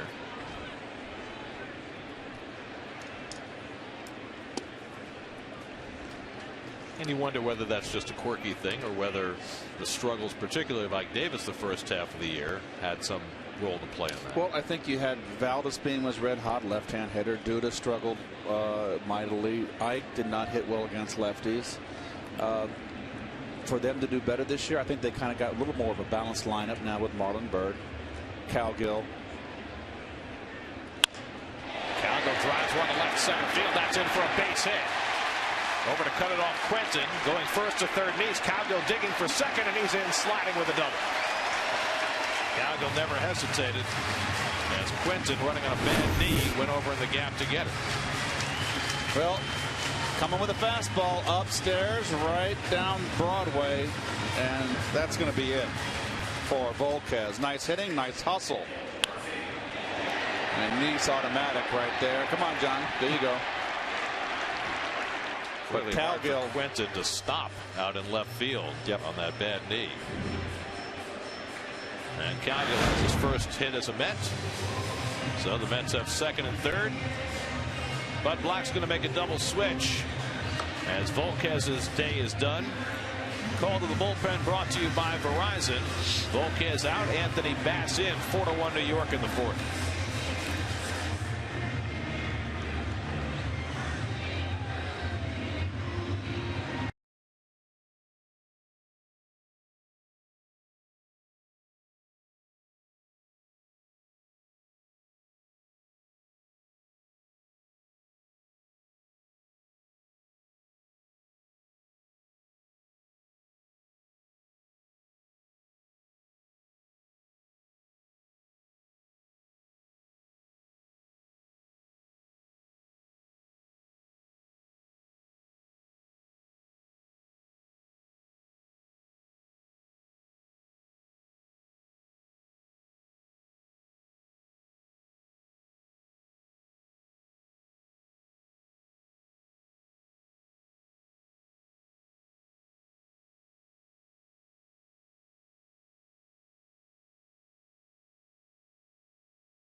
Crawford going into second, and Clayton's going to try to score. Ordonez threw it from his knees, and they got him! There is your first look at what Ray Ordonez is capable of doing. He was on his knees, Fran. He was indeed. It was opening day 96, and Daniel Murphy celebrates his birthday with a first pitch base hit. It brings in Nice. Cowgill stops at third, 5-1 New York. Daniel Murphy greeting the new pitcher Anthony Bass with a rifle shot of a base hit. And the Mets have scored in 3 straight innings now and lead at 5-1. First ball, fastball hitting all over it. Good to see. Then Daniel missed a lot of time with that rib injury, the intercostal.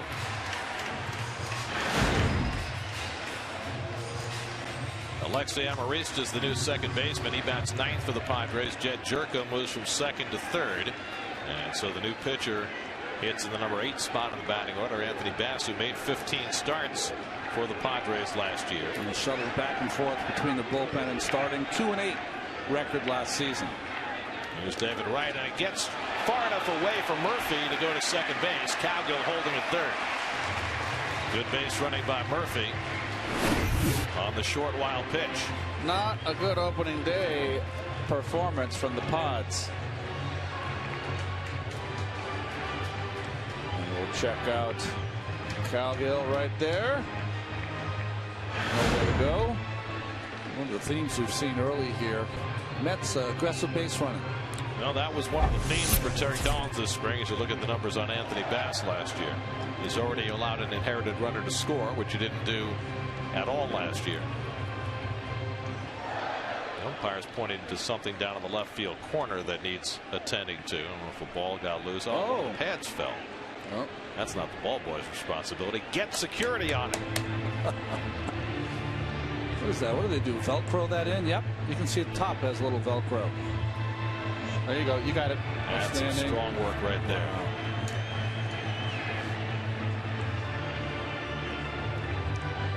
David reached on an error and stole a base in the first, singled, stole a base, and scored a run in the third. So he's been frisky on the base paths early in the season. 25-year-old Anthony Bass. 5-1 ball game here. Big RBI. Bust the game wide open here with the base hit. Infield in.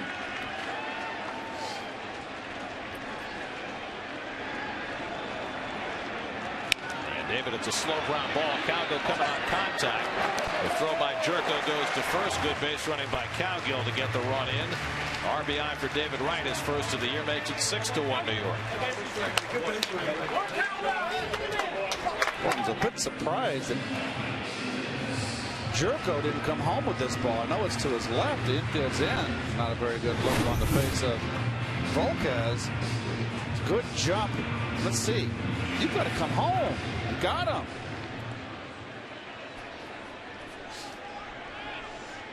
Murphy holding second on the play. That's the first out of the inning.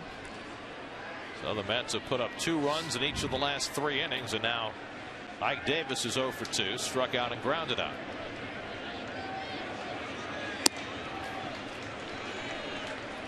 I know Bass is a lot taller, but when you watch him from the stretch, he's got a lot of Lincecum in his pitching delivery. Good call.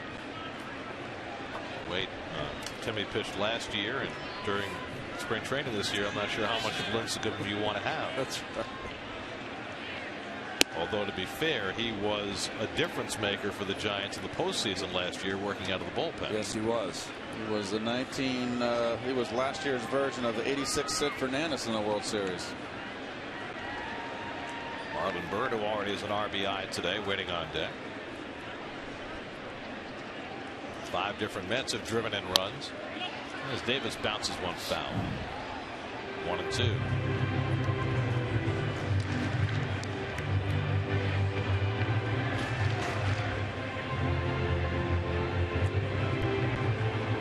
Anthony Bass working in relief of Edinson Volquez. The line now complete on Volquez. 3 innings plus, 6 runs, 6 hits, 3 walks, 4 strikeouts through 79 pitches in 3 innings plus.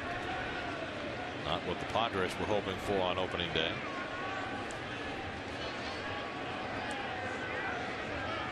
Now Bass ahead on Davis, 1-2.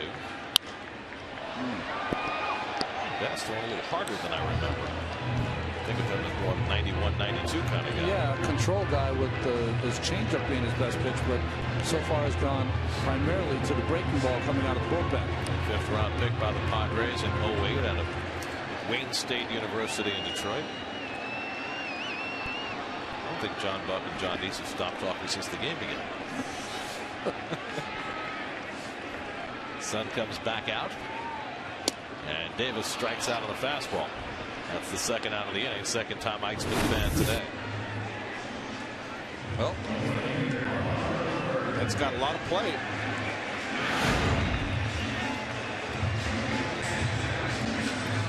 So 2 out. Murphy's still in second. You see the numbers for the Mets with runners in scoring position. You'll take that. 4 for 9.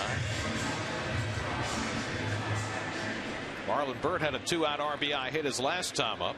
Drove home right from second base. Now he's got Murphy at second with 2 out. Boy, the sun popped out now too. It's very bright on the field.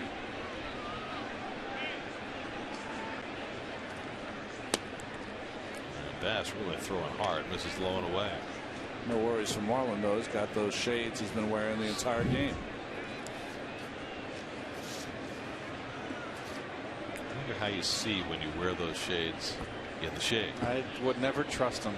Would never even want to try to get used to him.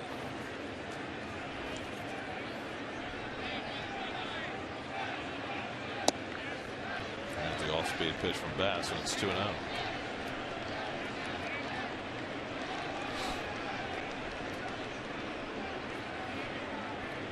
This is where we saw in spring training that Marlon Byrd will kind of anticipate the fastball, get it started early.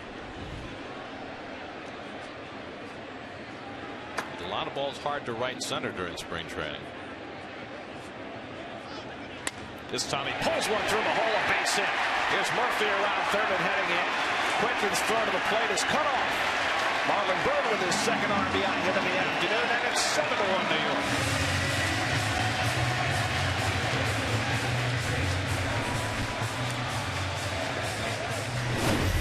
Good 2-out RBI base hit. Ball down out over the plate. That breaking ball running. It looked like a little cutter or something. Like a bad cutter. Yeah. So Byrd with his second 2-out RBI hit. And the Mets stringing together hits very reminiscent of their first half last year. 8 hits, all singles and doubles, and now Duda, who has struck out and walked 0 for 1.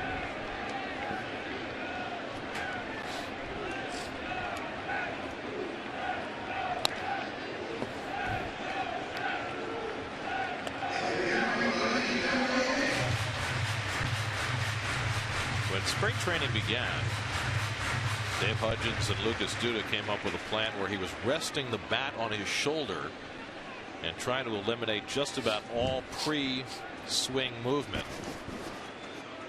That didn't work, so they went back and revamped it.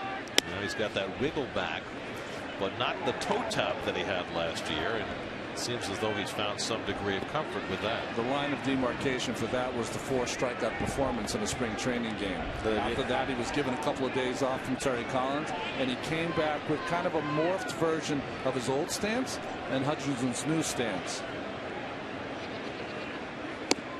Hard to change someone, right? Hard to make a drastic change. Number one, for a player, you're not going to have confidence in it. You've done something one way your whole life, and now you're going to do something completely different, radically different. I don't know. I'm not so sure.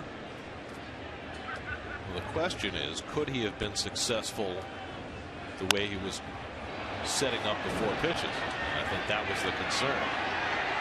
Dricko makes the catch on the pop-up, and that retires the side, but the Mets tack on 3. Marlon Byrd having a terrific debut as a Met, 7-1 after 4.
today's Mets-Padres opening day matchup, plus bring you a preview of Wednesday's Matt Harvey debut on the Hill on Loudmouth, presented by Caesars Atlantic City, now at a new time today at 5:30 p.m. only on SNY.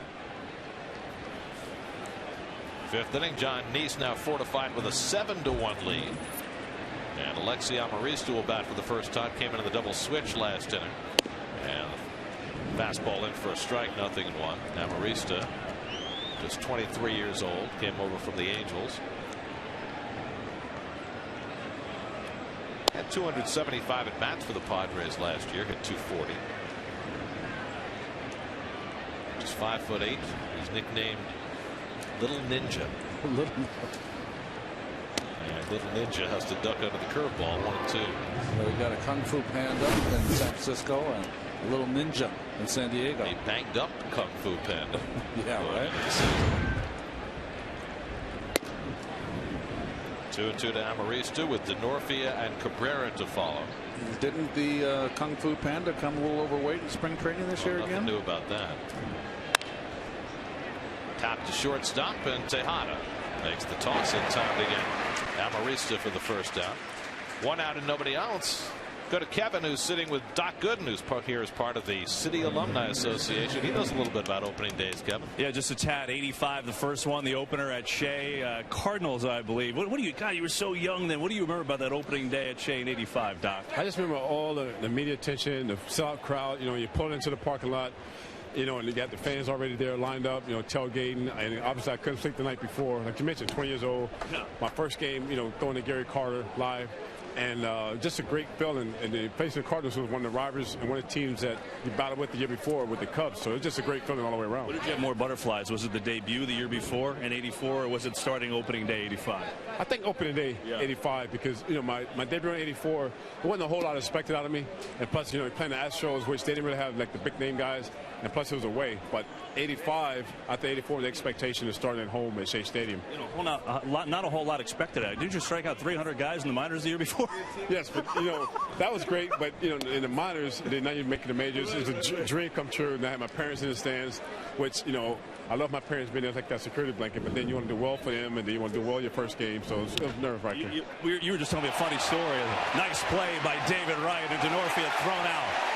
How about that defense, Doc? That's nice. David can do it, and as long as he stays healthy, I think the Mets are going to be right there. We'll take a look at the replays, I'm sure, as we continue talking to Doc Gooden. You just told me a funny story. You're coaching baseball with your 8-year-old now, which has got to be so much fun. But he doesn't believe you that you played. You actually had to get out the old footage to show him films, right? Yes, my son is 8 years old, and I was telling him about pitching. I was trying to talk to him, and he goes, "How do you know that stuff?" I said, "Well, I played. I told you." He goes, "You didn't play. Gary played," meaning Gary Sheffield, because he saw Gary in 09 play when he was here with the Mets. So he said Gary played, and he said I played with the old timers because he saw the game. He said, and he told me that don't really count. So I got some old footage when I pitched and showed him. Unfortunately, I had the big leg kicked in, so we're in the backyard playing catch. He goes, "Let me see you lift your leg up like that." But at the time, you know, I was a little heavier, so I couldn't get my leg up there. He goes, "See, I knew you didn't play. That's not you on the tape." Convincing your old son that you're not good. Come on. I know. To him, I'm just dad, and I tell you, it's pretty challenging with those guys out there, but I love it. There's nothing better than seeing those kids with a smile on their face. As we see Everett Cabrera batting against Neese here, we're talking to Doc Gooden. Is it a challenge for you, or is it fun to coach and to talk about pitching, just knowing what you were able to do when you were younger, and to kind of try to impart some of that knowledge? I'm sure the rules are a little different now. Kids, you know, they don't throw breaking balls to their older, things like that. Yeah, it's totally different. So what I try to do with the young kids at that age, just try to teach them more of mechanics and rather than velocity. Most of the kids want to throw hard, and they got this thing where, for whatever reason, probably Ari Dickey had to do something that last year. Now the kids want to throw knuckleballs. They want to throw curveballs. So no, let's just throw fastballs, and then if you can throw strikes, and then we'll move the catch around to work on your location. If I'm working with high school kids or whatever, then you talk more of velocity, and, you know, strategy of reading bat speeds and so on. But you try to go with the age groups you're working with. When did you throw your first curveball?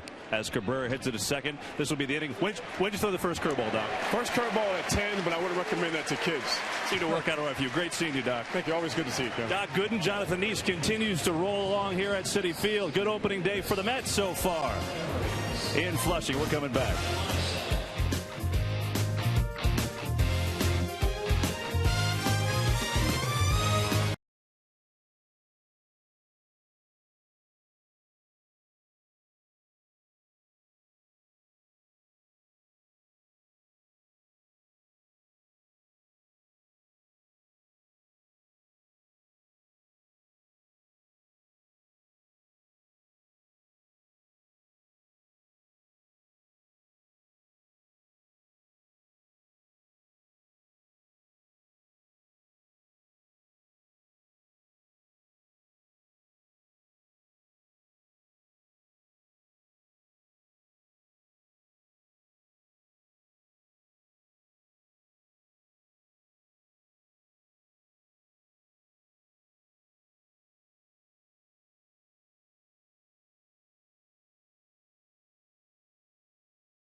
Home fifth inning, John Buck leads off against Anthony Bass. Buck has reached base twice, a walk and a single. He's driven in a run. He's scored a run in his Mets debut, and he takes a strike from Bass. Lower third of the order for the Mets, Buck, Tejada, and Neese, after they knocked out Edison Volquez in the fourth inning. Mets just rolling through another opening day game. It's almost unfair, winning 33 of their last 43 on opening day.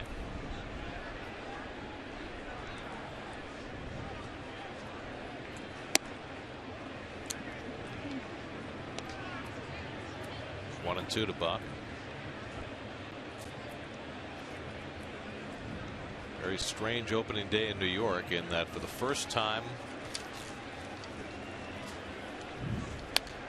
ever, the Mets and Yankees are opening at home on the same day, and the first time it's happened in New York in 56 years, since 1957, when the Dodgers and Giants opened in New York on the same day. Not sure who's responsible for that odd bit of scheduling. Buck flies one out to right field. DeNorfia and Maben communicate, and Maben comes over to grab it at the last moment. Well, the way things work now, I'm sure no one will take responsibility. But I was reading in Mike Ficcaro's column, which I love to read. He was saying that the pitchers, Sal Magley faced leadoff hitter Lee Walls, and then Ruben Gomez for the Giants faced Richie Ashburn, who's now for the Phillies. The odd part about that is that Magley was pitching for the Dodgers. Of course, he was so much better known as pitcher for the Giants. The Barber, right? Sal the Barber. Here's Tejada, who delivered an RBI double for the first Met run in the second. Took a call third strike in the third, 1 for 2. And he hits a slow ground ball down to Alonso. And quickly, Bass has 2 out. Here's your fifth inning recap, presented by ESPN New York Radio. Mets with 3 straight crooked numbers. 5 2-out runs among their 7. Marlon Byrd with a couple of RBI hits. John Neese has done the rest, allowed just 2 hits in the first 5 innings. And John has contributed an RBI single as well, and he'll come to bat here with 2 out and nobody on in the home fifth. Not only has he singled to drive in a run, he walked and scored a run. So his on-base percentage, a perfect 1,000. The Mets as a staff had a pretty good offensive year from their pitchers last year. Of course, Dickey had a terrific year, and Neese had his best season with the bat. And you know, for a team that has so many other question marks, those are some of the little things that a team needs to do to be successful. They've got some good athletes, so what's going to help is having a full season of Harvey. I know you're missing R.A. Dickey, but Harvey's by far the best hitter on that staff. That's a good point, and Neese keeps that 1,000 on-base percentage going. He's 2 for 2 on the afternoon, a 2-out single. Here's his first hit back in the second that produced a run. Well, this had a big RBI over at 2. Third baseman Cody Ransom playing in for 2 outs. No idea what he was thinking.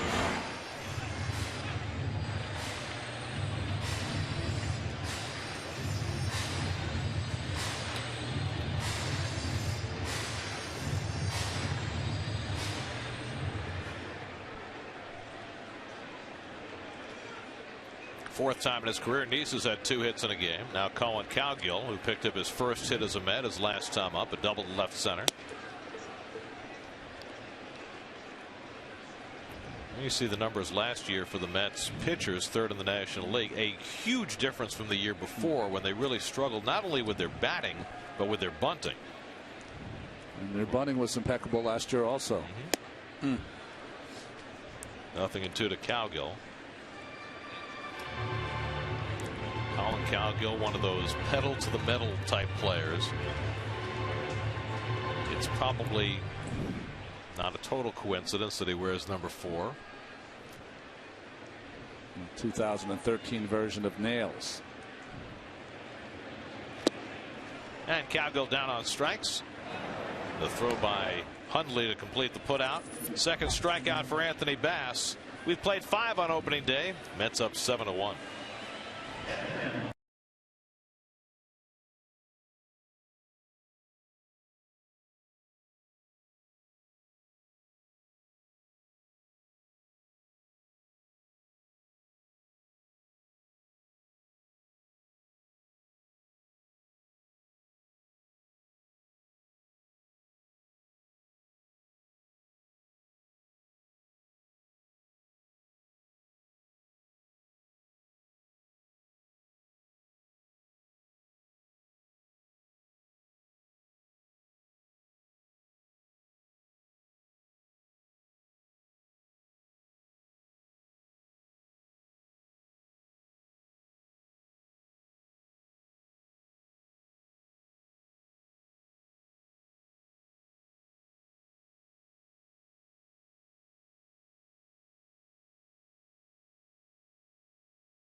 First hit 2 home runs in his first 2 at-bats of the season on opening day since Garrett Jones did it with the Pirates in 2010. But Garrett had a few years on Bryce Harper. Yonder Alonso leading off the 6th inning. He slugs one out to right field. Bird back to the warning track, shading his eyes, and it's out of here. Yonder Alonso hits the first home run of the season at Citi Field. He had 9 last year for the Padres, and it cuts the Mets lead to 7-2. Well, of those 9 home runs, only 1 off of a left-hander, and he gets a hanger here.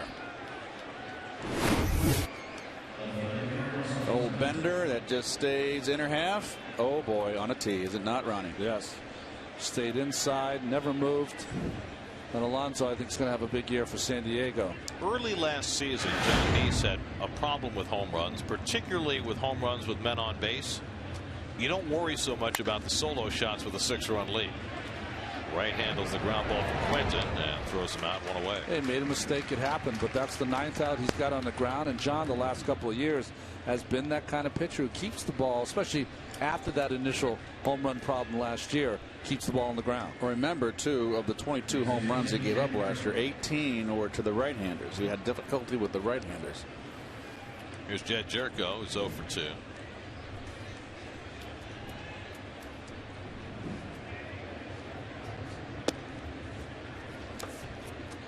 Jerko in his major league debut is grounded out and struck out.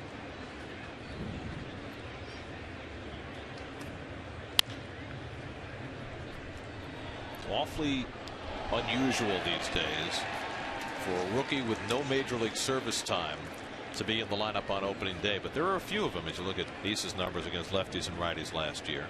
Jerko is not the only one. The Red Sox are starting Jackie Bradley in left field today. The Twins are starting Aaron Hicks in center field. So while the Mets have chosen to wait with Zach Wheeler and Travis d'Arnaud, not everybody's doing the same. Jerko has his first major league hit as he just got that ball by right, and he pulls into second base with a 1-out double. Well, that'll get a little bit of the nerves. Always that first one. So they'll save that baseball. You'll remember that. I can tell you who I got my first hit off of, when, where. And that was a hanging breaking ball right there, Ronnie. Yeah, 2 pitches that he's been hurt on this inning, both in the breaking ball. So they took the baseball out of play. They'll save that for Jed Jerko's trophy case. John Baker tossing it to the trainer, I would presume. He's usually in charge of those things. Here's Nick Hundley, who's lined out to second and fly to right, 0 for 2. That's only the 4th hit that Neese has given up, but 2 have come in this inning, both for extra bases. And a strike call to Hundley. John up to 85 pitches, and the Mets start to get the bullpen working. You have to figure nobody's going too far past 90 or 95 in that first start of the season. Although John surprised us in his last spring training start with his pitch count. Hey.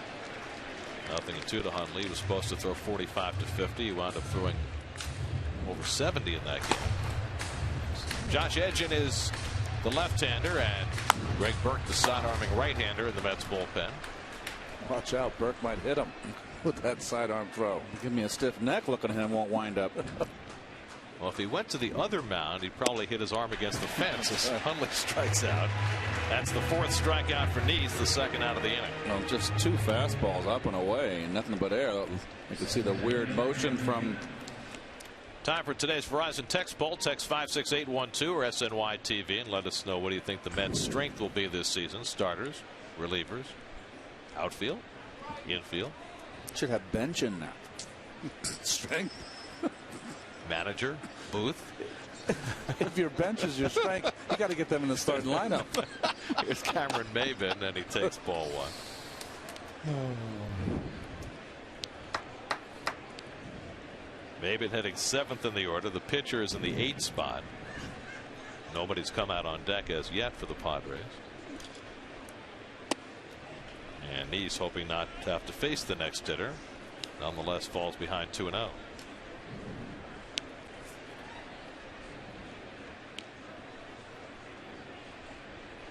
Jesus Guzman has come out into the on-deck circle to pinch hit. The only right-handed bat on the bench for Bud Black. And now Nice falling behind Mabin 3-0. Mabin 0 for 2, grounder to third, and then a dribbler in front of the plate. Buck threw him out. And here we are in the 6th inning here, and you just want, Ronnie, you and I were talking in between innings, 7 innings out of him. Let's get 7. I don't think you get 7. Yeah, I think it's too late now. He needed a quick now. 6th inning. He needed a quick 6.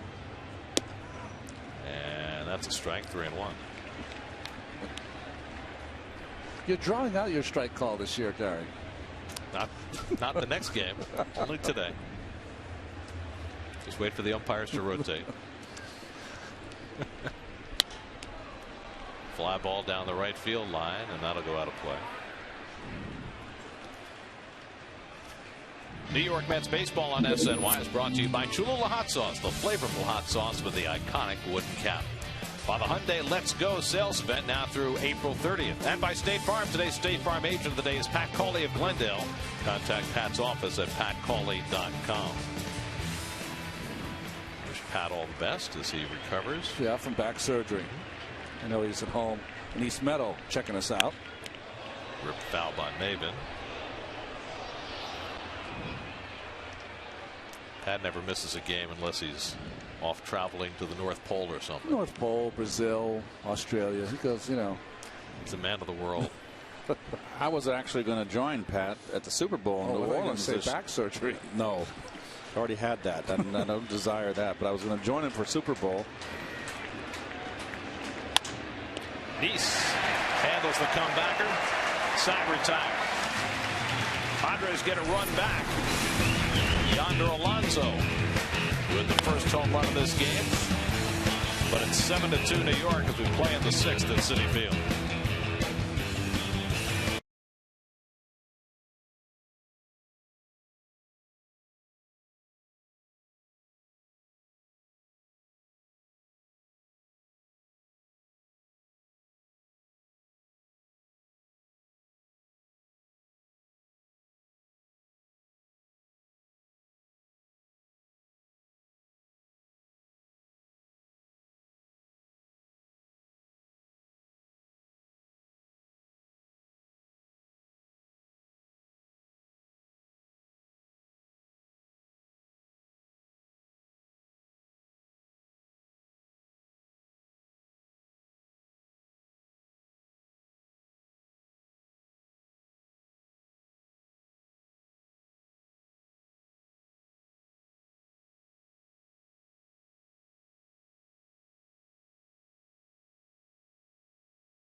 Daniel Murphy leads off the home 6th inning for New York. Murph 1 for 3, drove in a run with a 4th inning single.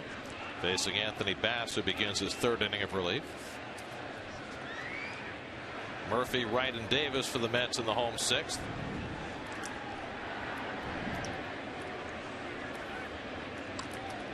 Murphy celebrating his 28th birthday today. And he takes a strike, and it's 1-1. The starter for the Padres, Edison Volquez, lasted just 3 innings plus, allowed 6 runs and 6 hits. Bass has allowed 1 run of his own. And Murphy takes the changeup low, and it's 2-1.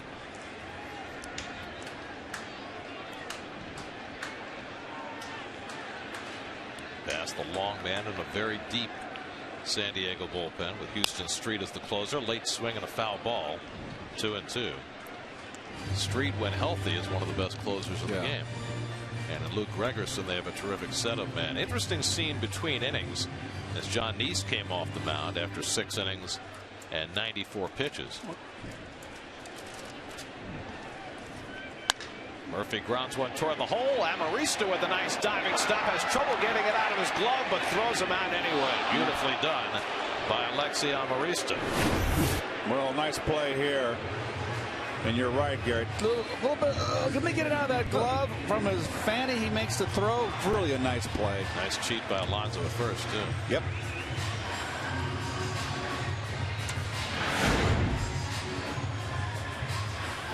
So 1 out and nobody on. Now David Wright. He's singled. He's stolen 2 bases. He's scored a run. He's driven in a run. And made a brilliant diving play at third base.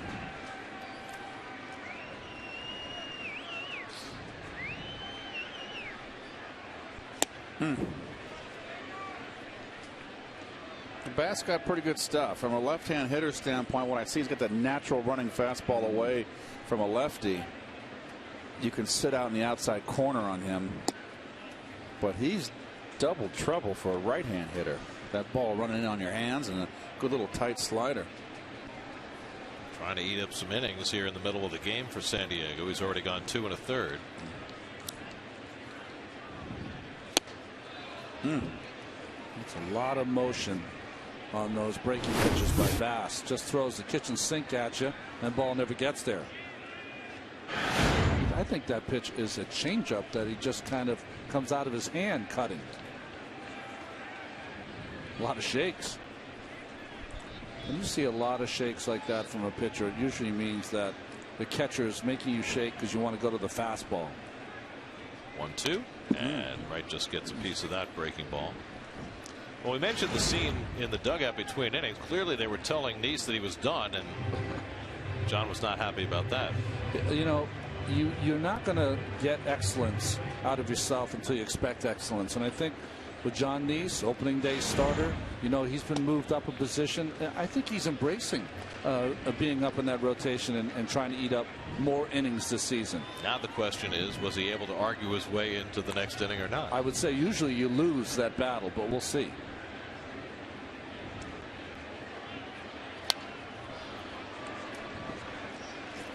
No one in the bullpen right now, Keith. Go ahead. Well, Ronnie, you wouldn't want out of this game, would you? No, you want to stay in as long as you can.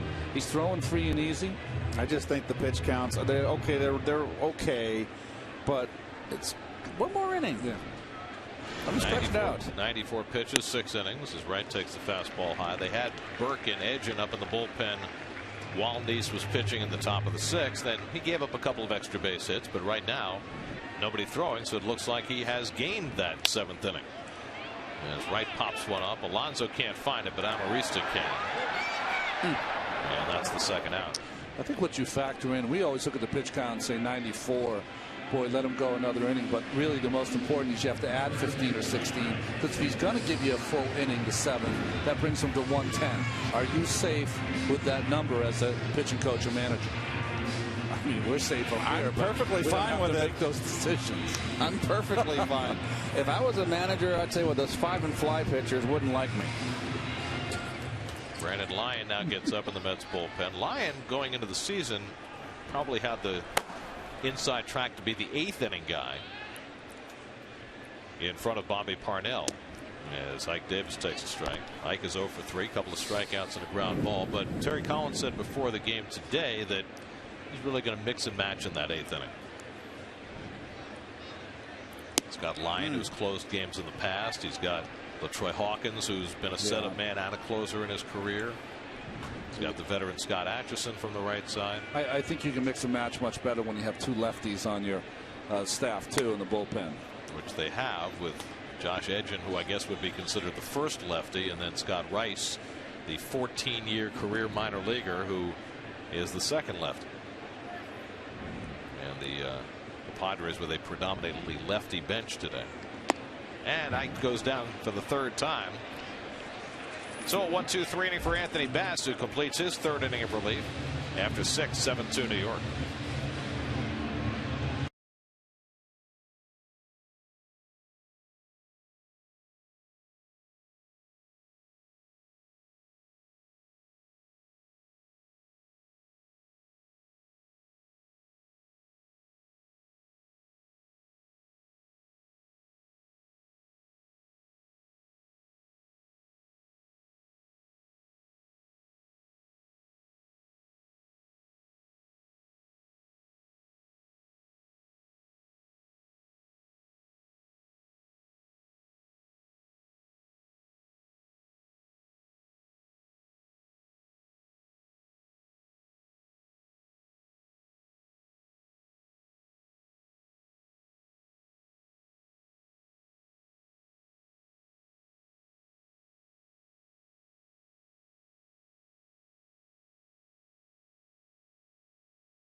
Here are the results of our Verizon text poll. What do you think the Mets' strength will be? The infield and the starters getting all the love. Well, John Neese was able to argue his way into pitching the 7th inning, and he throws a strike to the pinch hitter Jesus Guzman as we start the 7th. Good. I love it. Well, it's clearly Terry Collins and Dan Warthen were going to take him out, but Neese was able to talk his way into another inning, and he gets ahead on Guzman 0-2. Now you want to reward your manager by getting swiftly through the 7th. Let's see if that happens. Yes.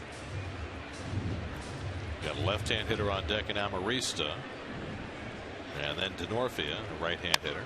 Slow ground ball for right to charge. Nice. And he makes the running toss to get Guzman one away. Well, David reacts on the charge here, and the throwing problems are no longer an issue. He's just really come into his own with his glove, and we're talking about a guy that's won a couple Gold Gloves already, and it's the best third base I've seen him play last year, beginning last year. Now Amarista up for the 2nd time, grounded to short in his only at bat.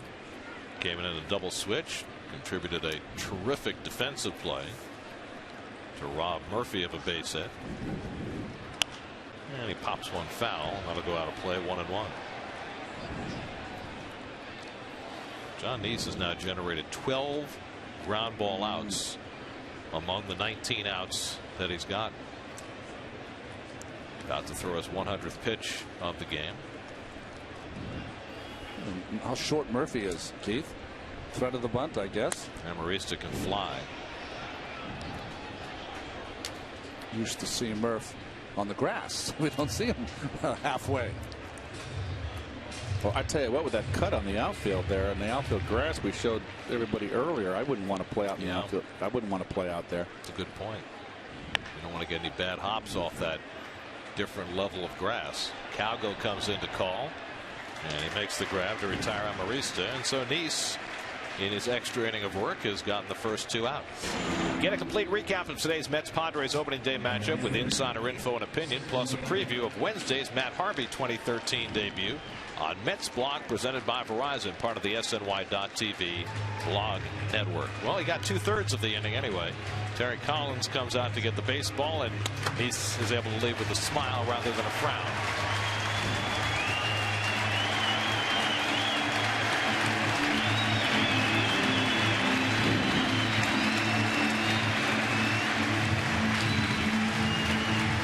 So a very successful opening day start for John Neese. The call to the bullpen brought to you by Verizon. Brandon Lyon will come into pitch.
Well, John Neese's first opening day start. He leaves with the lead, 6 2/3, 2 runs, 4 hits, 2 walks, 4 strikeouts, and a job well done. Brandon Lyon makes his Mets debut. First pitch grounded to short by Denorfia, and Tejada unable to make the play cleanly, and Denorfia is safe. Well, you don't see this happen too often. The Ruben, 2 hands, everything right, just muffed it. That is the Mets' first error of the season, charged to Tejada. So Denorfia is aboard with 2 out. Everett Cabrera the batter, and it gives us a chance to tell you about Brandon Lyon, who last year pitched for Houston and Toronto. Mets got him as a free agent in February, and he's a guy with a pretty good track record. Great track record. When you watch him pitch, for you Met fans who have not seen Brandon pitch, good fastball around 90, good overhand curveball, probably his best pitch, changeup, cutter. He's got a little bit of everything. And another first pitch swing by Cabrera. Murphy throws him out. Side retired. So Lyon throws 2 pitches, gets 2 ground balls, and finishes the inning for John Neese. 7th inning stretch at 7-2.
Place to play.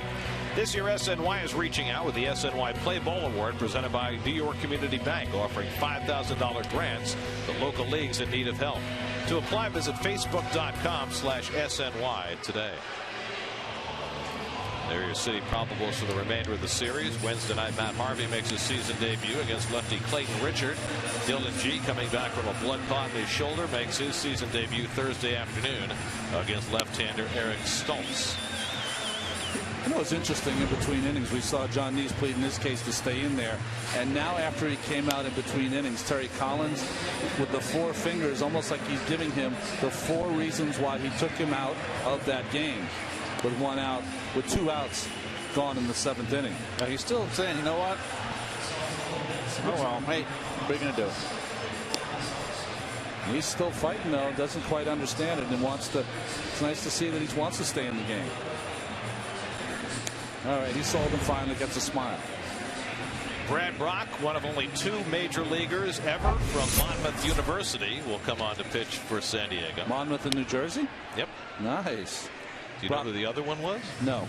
The guy who threw a no-hitter against the Mets. Ed Halicki. Oh, San Francisco Giants. Let's check in with Kevin. For Brock, it's a dream come true today, guys. Gary, you said it, a star at Monmouth University down the Jersey Shore, and he was drafted in the 42nd round by the Padres in 08. Grew up in Freehold, New Jersey, another not quite short town, but it's kind of near the beach, central Jersey anyway. And he said, I grew up a huge Mets fan. I never went to opening day. I watched every opening day game on television, though, all the time with my dad. My first opening day reel was last year, so for me, I always dreamt growing up being at an opening day, getting introduced to Shea Stadium. Only difference this time, it would be for the other team. But this is a moment he's really relishing. He's got his dad and his brother in attendance here tonight, guys. And Brock had a terrific year for the Padres last year. 67 innings, only 50 hits allowed, 75 strikeouts in those 67 innings. Well, he's tough. He throws across his body, has a good fastball and slider.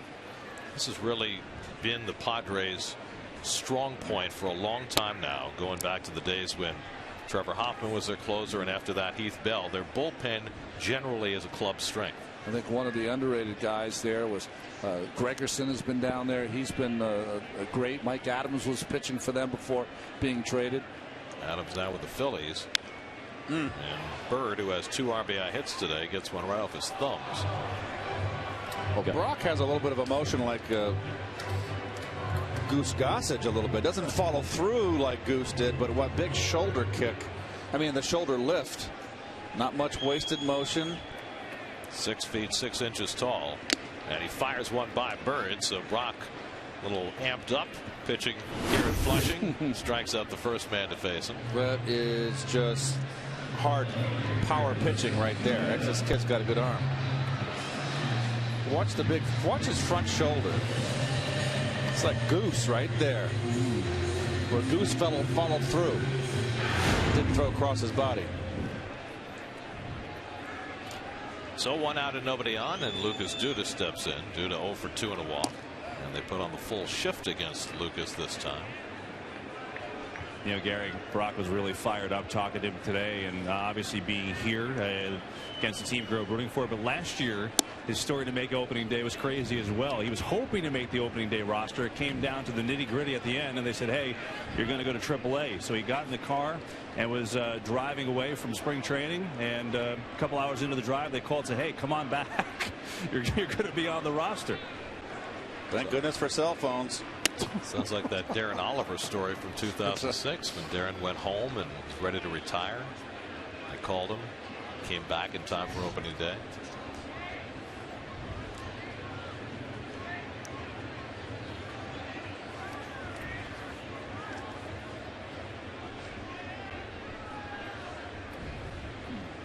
One, 2 from Brock, and Duda takes just off the plate. 2-2. Kid's got a nice arm. Well, you know, the thing you look for in a pitcher is arm speed, and Brock has that in abundance. You know, throws across his body. Most guys can't get a lot in the baseball when they do that. He's just the opposite, kind of like a snap as he lets that ball go towards the plate. Duda tried to hold and did. Jordan Baker, the rookie third base umpire, says no swing. 3-2. The other thing throwing across your body allows you is to hide the baseball from the batter. And that's what Brock does excellently too. Love that low angle shot. Was a good view from down there. And Duda takes it high. Ball 4. You know, when you used to, as you see his motion here, you see the number. When do you pick up the baseball? Still don't see it. Finally, that little mark above his hat, and you finally pick it up. See him, he's throwing across his body like that, where he's striding with his front foot. We got a pinch runner right now for Duda, and that'll be also a deep defensive replacement too. Neuenhuis will come into pinch run. He'll go to center field, and I guess Cowgill will go to left. And this is part of why Neuenhuis is on the team, so that they can take Duda out late for defense when they have a lead. Well, I think the guy who had the best control in the last 20 years, we'd have to agree, well, maybe not agree, but Greg Maddux is definitely one of the top 3. Yes. And what he would do is draw a line straight from the mound right to home plate. And that's to make sure that he would land at least on that line or to the left of that line, so he never threw across his body. Well, Brock is just the opposite. He's probably 2 feet right of that line. Or on the third base side. Third base. Third base side. So when Those across his body, too. He can't follow through like a Gibson would have or a Goose. Scott Atchison up in the Mets bullpen. Who threw really well this spring training, Atchison. You know, you were talking, Keith, about Lucas Duda, who walked in this inning, doing something he's done forever. Well, that happens also to pitchers. Is that just naturally, Brock probably has thrown across his body his entire career. The problem is that on right-handers, he probably has no problem having that movement come into the righty, but against left-handers, if you're throwing across your body, almost impossible to get that ball consistently in to the left-handed hitter. Because the ball's going to bleed out over the plate. Yeah. Yes. It's very dangerous. 1-2, and Buck fouls it off. Buck's been on base twice in his Mets debut with a walk and a single. And he got to catch Brandon Lyon in that last half inning, which is special for John because he and Brandon Lyon have been friends since they were 7 years old. Sleepovers and everything, right? Up together in Salt Lake City. Buck caught Brandon Lyon in Toronto, didn't he, earlier in their careers? Here's the 1-2, and that's taken high. 2-2 to Buck. That's right. When we were talking to Sandy Alderson and his staff, they were mentioning that Brandon Lyon and others were saying that, you know what, Sean Markham had pitched to Buck too, that they knew the catcher. They thought that, you know, this is a chance maybe to sign with a team where someone knows how to catch me. And Buck gets the count from 0-2 to 3-2. Ruben Tejada waiting on deck. Well, we have our first National League final of the season. Yes, we do. The Nats, who won 98 games last year, have their first win of this year. 3-0 over Miami, 2-0 over Miami. Strasburg went 7, no runs, 3 hits, and Harper homered for both runs, 2 home runs, 2 solos. Buck hits a shot under the glove of Jerko and into left field. And Neuenhuis will stop at second. That was a bullet, and will score a base hit for Buck, his second hit of the day. Ball almost looked like it hit the lip and stayed down, but bullet, as you said, Gary. You want to work from the ground up. That was an Olay. That was an Olay. It was a very hopeful reach. It's official first Olay this season. SNY Super Slow Motion brought to you by your Mercedes-Benz Tri-State dealers. Visit them on the web at searchmercedes.com. A very productive first game as a Met for John Buck. He's now been on base 3 times with 2 hits and a walk. Ruben Tejada produced the Mets' first run of the season with an RBI double in the second. He's 1 for 3. Jordany Valdespin has come out on deck to bat for the pitcher. And Tejada takes a strike from Brock. There's Jordany, who had a terrific spring. It's going to be interesting to see how Terry Collins works Valdespin in now that he's fairly well committed, at least for the moment, to Cowgill and Bird playing every day. Taking one the other way, Tejada has his second hit of the game. The runners had to hold up, so they'll move up 1 bag apiece. They had the right side squeezed against him with Alonso and Amarista, and somehow Tejada found the room between them. Well, you see the defense right there. I always like to see the first baseman play a little bit deeper, kind of in a nowhere's land. He had no chance to get that ball anyway. So now the bases are loaded for Valdespin's first at bat of the season. He produced as a pinch hitter last year to the tune of 5 pinch hit home runs, including his memorable first big league hit, a pinch hit home run against Jonathan Papelbon in Philadelphia. But he looked like a somewhat more disciplined hitter when he came to spring training this year. Well, they said in winter ball, when he played winter ball, he started drawing a lot of walks, taking pitches, and had a heck of a winter ball too. So infield in, and hammers the first pitch on the ground. Alonso comes home with it, gets the force there, and that's all. So they erase Neuenhuis for the second out.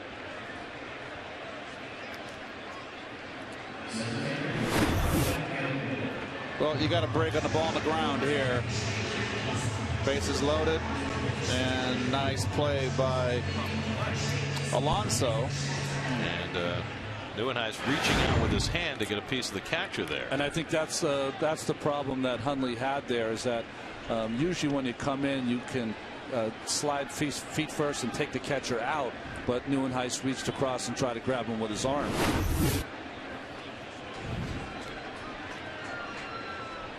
I mean, could you get called for interference on a Yes, play you like can. You can't reach back and grab his leg. I don't think he grabbed it. I just think he just kind of swatted it. It's still, you can't do that. What you're supposed to do is slide into his feet, and you can do that. If the umpire ruled it interference, then the hitter would have been out. It would have been a double play, and the inning would have been over. Colin Cowgill 1 for 4, doubled to left center, and scored a run in the fourth. Batting here with the bases loaded and 2 out. Mets already with a 7-2 lead. One more hit would certainly provide some icing.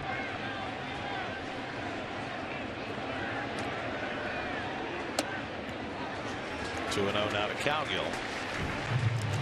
I don't know why Brock would, as hard as he throws, throw a right-hander or a changeup. His third pitch. He's got good power stuff. And Cowgill has him right where he wants him. He's going to get a 2-0 fastball, or so you would think, with the bases loaded. And he fouls it back. Got the pitch he wanted. No, up and in, good pitch. Tied him up. Wanted it away.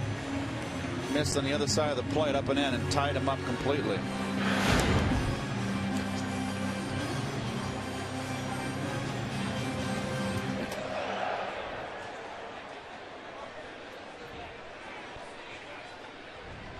Two and 1 to Cowgill. Colin takes a fastball for a strike. 2-2.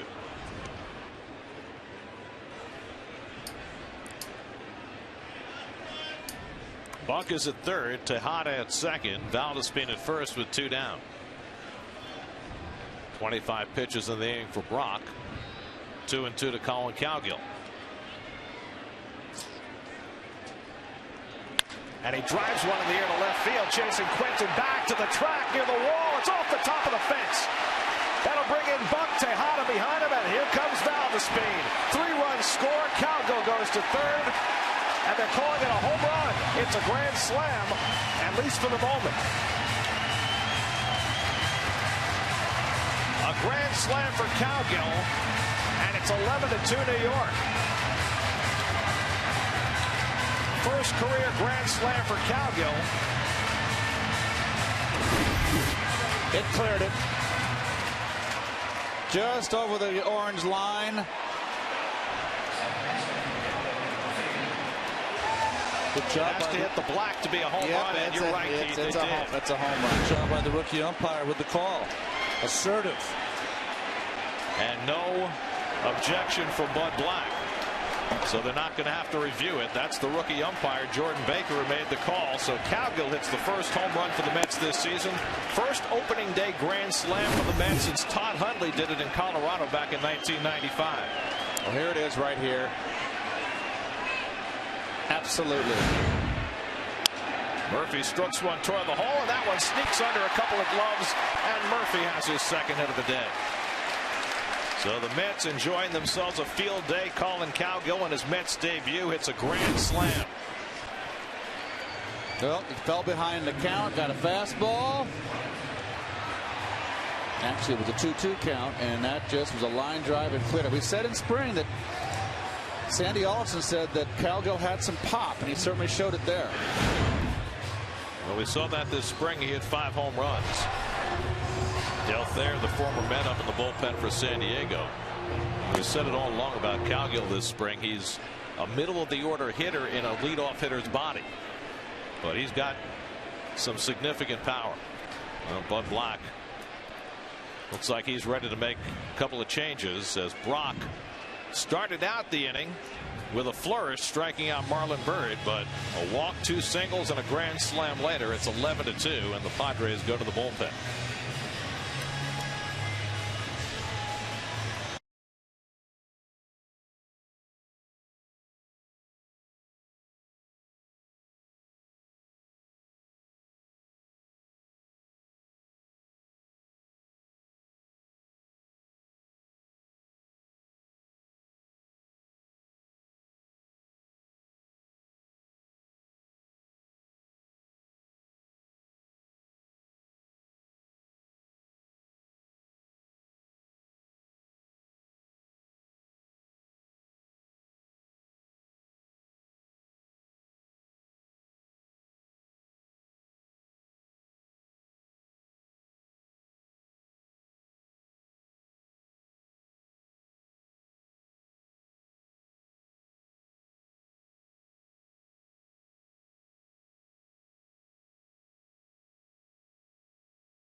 Geico Sports Night, the only show that's only New York sports. Starting at 10:30, only on SNY.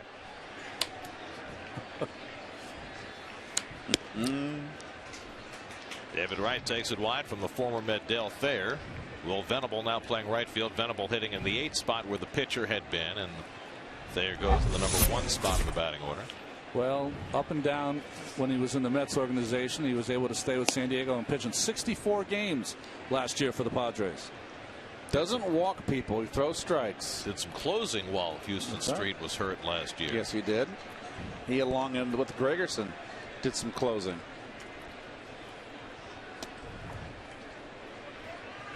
Two and one to Wright, who is 1 for 4 on the day. He's driven in a run. He's scored a run. That's now with 11 runs and 13 hits. It's their second highest ever opening day run total.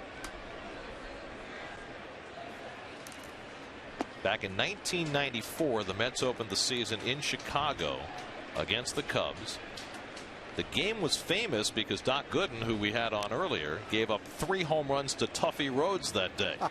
But the Mets won the game 12-8, and that's the most runs they've ever scored on opening day.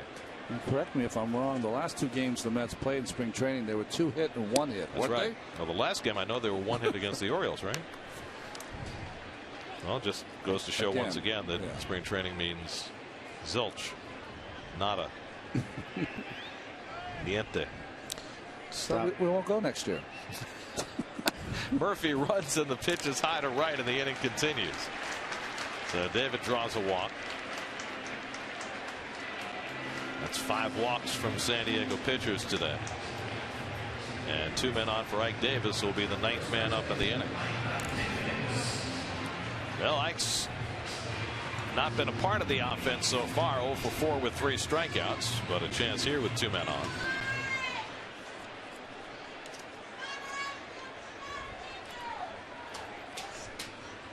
They get a sinker ball pitcher here right into Ike's strength downstairs.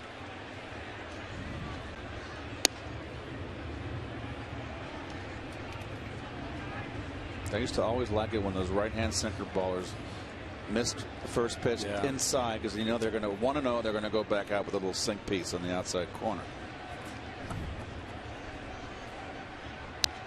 Oh, good cut.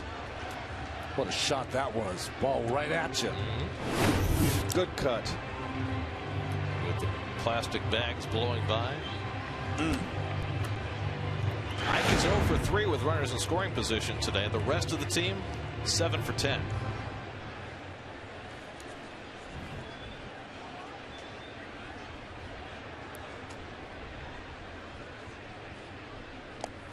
Off speed pitch, and it gets by Hundley, and that'll move the runners to 2nd and 3rd.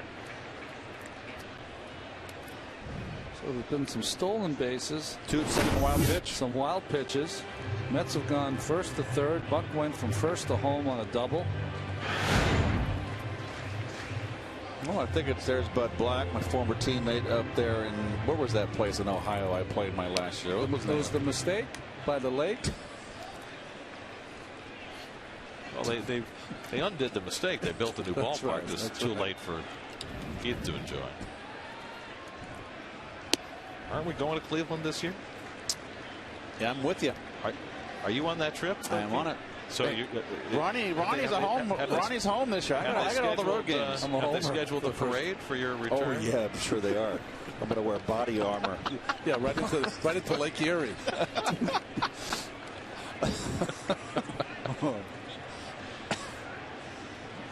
They're behind on Davis, 3-1. You can't believe he'll throw him a fastball here with a right-hand hitter on deck and first base open.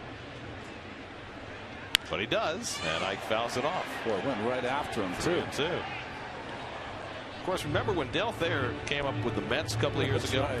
I think we charted his first 27 pitches were all fastballs. So you know he's not that anxious to throw anything else. And he just bounced the curveball a moment ago. I went into my full-fledged scouting report on him, too, and then 27 consecutive fastballs.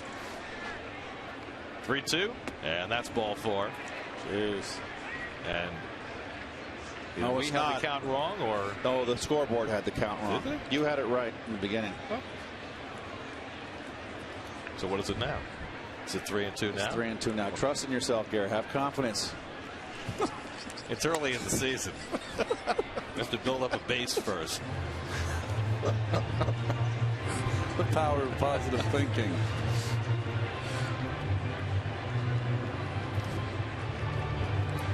Murphy at third, Wright at second. Mets have 4 runs home here in the 7th on Colin Cowgill's first career grand slam. The Mets' first home run of the season. And Davis fouls off another one. Oh boy, Ike had one right down the middle there. He knows he had one to hit and drive, and he missed it. Right on it. Good cut. A little tardy, right? Right down Broadway.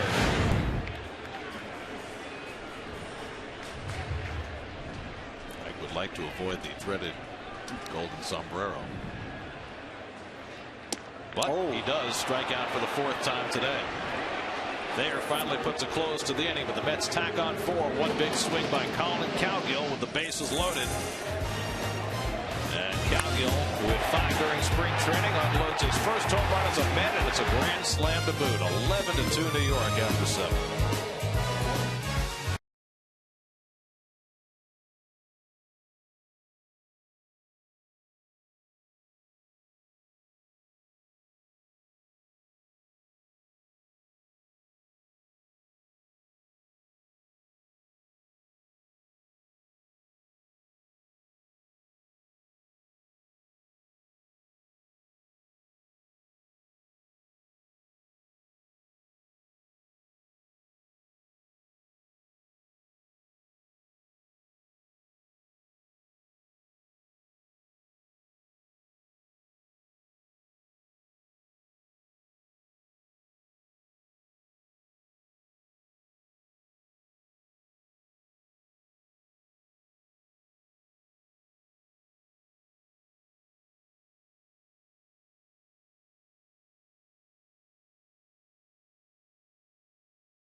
From center field to left field, Kirk Neuenhuis, who pinch ran, stays in center, and 37-year-old Scott Atchison makes his Mets debut. You know, he was outstanding until he got hurt last year. Only allowed a run in 7 of his 42 appearances, but had an outstanding spring training. Yonder Alonso, who homered his last time up, leading off with the Padres in the 8th inning. Mark Kotsay has come out on deck to bat for Carlos Quentin. And remember Quentin chasing the grand slam by Colin Cowgill, running on that bad knee. You wonder whether that has become an issue or if Bud Black's just resting him in a lopsided game. Murphy throws out Alonso, 1 away. Well, that, Gary, remember earlier he had to go into the gap to cut off a ball, and moved very gingerly also on that one. And also playing the double by Tejada early in the game down the line, so he had to do a lot of moving around, and Quentin didn't play a lot until very late in spring training. Guy hammered by injuries his entire career. So it's Kotsay, the veteran, to bat for him. Kotsay has got 15 years in the major leagues. He's always been a quality hitter wherever he's gone.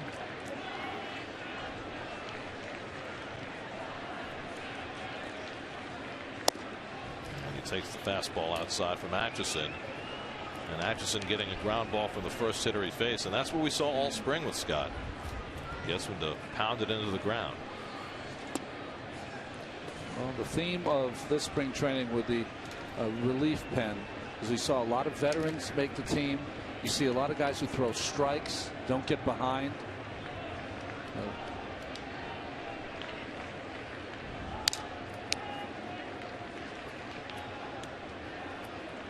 Well, there is Scott Rice, one of the best feel-good stories for the Mets. 14 minor league seasons, never a single day in the big leagues until today. Well, Kevin talked about Brock being introduced. Can you imagine what it must have felt for Scott Rice? Have his name introduced on opening day. Going to feel even better when he takes the mound. That's right. Presumably to pitch the top of the ninth inning in this game. Perfect game to get him his debut out of the way. Little tapper for Atchison to field. And he throws in a neighborhood where Davis can keep it in play. And there are 2 out. Wednesday night, Mets and Padres will come back for game 2 of this series. Matt Harvey makes his season debut after his great cameo the second half of last year. Left-hander Clayton Richard goes for the Padres. 6 o'clock, our pregame coverage begins Wednesday right here on SNY. And for you folks that aren't aware, we've expanded that pregame show to 2 half-hour segments. You in charge of that, expanding it? We are going to be involved in it. I don't know if that sells people to watch. So if you don't like us, I suggest you do something else. Here's Johnny Franco. There's John. Buck tracking it with the wind, and it just lands beyond the screen. It has gotten very, very windy. Is the mayor? The mayor's here. Was able to avoid getting plunked by that foul ball. No. Got to make it through that third term there. Wow.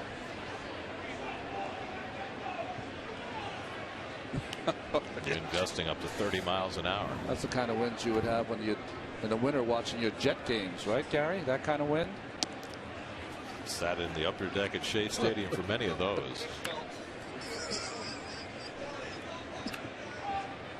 2-1 to Jerko, 1 for 3 in his big league debut. And he fouls it off. That's got 6 2/3 solid innings out of John Neese in his first opening day start. John threw 101 pitches. Allowed 2 runs and 4 hits, a couple of walks, 4 strikeouts. Brandon Lyon pitched a third of an inning, and now Atchison trying to complete the top of the 8th. Goes to a full count on Jerko, 3-2. Scott Atchison, big league time with Seattle and Giants, 3 years in Boston. Tejada fields this one cleanly and throws out Jerko. 3 ground ball outs for Scott Atchison in a 1-2-3 top of the 8th. Mets rolling on opening day.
Marlon Byrd leads off the home 8th inning against Dale Thayer and pops one up in foul ground, and that lands right near Terry Collins.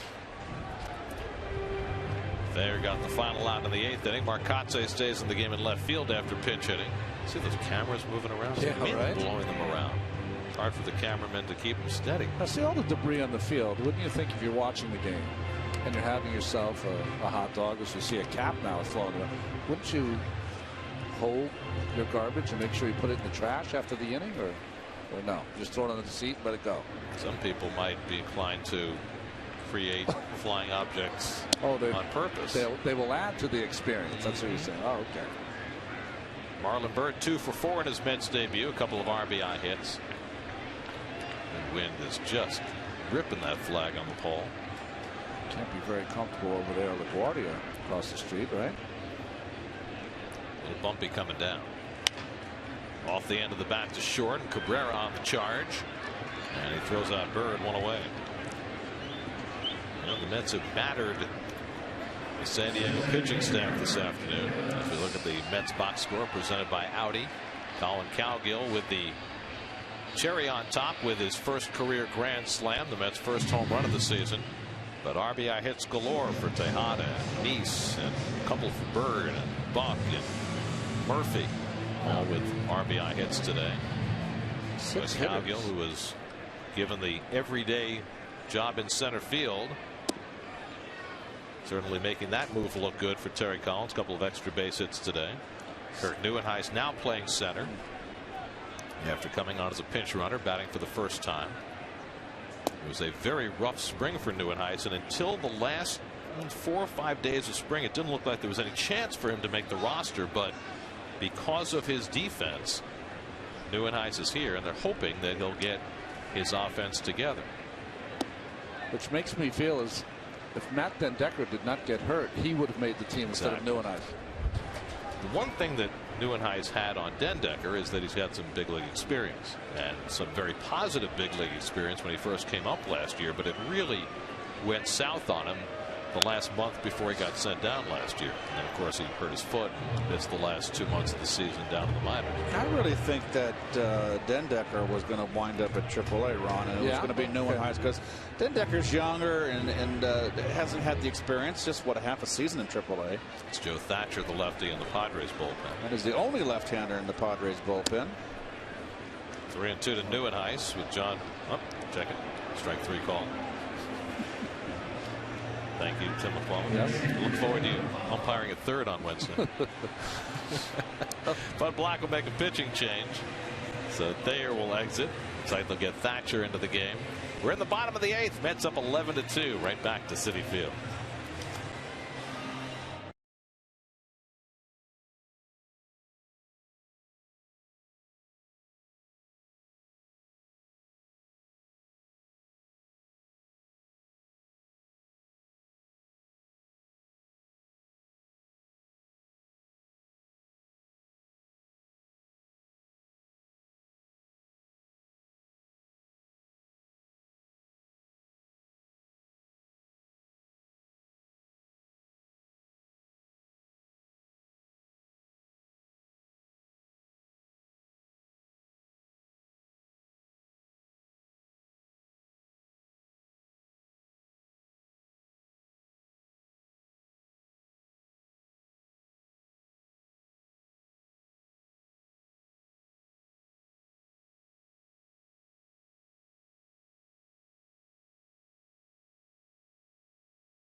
Field. It's been a fun one for the Mets so far.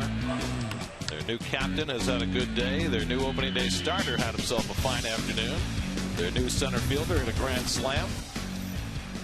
Nothing but new and happy today for the Mets.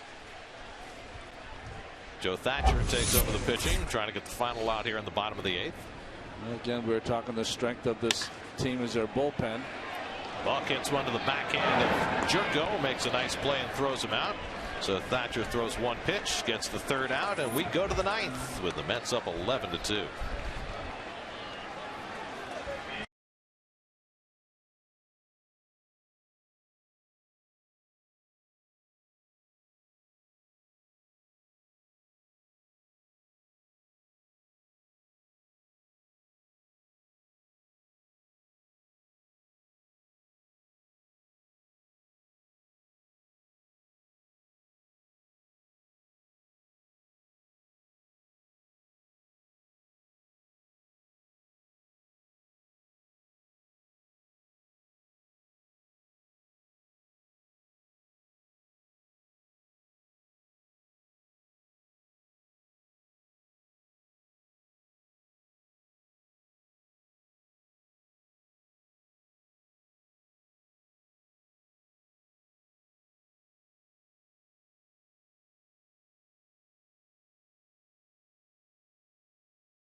Brought to you by your Mercedes-Benz Tri-State dealers. Visit them on the web at searchmercedes.com.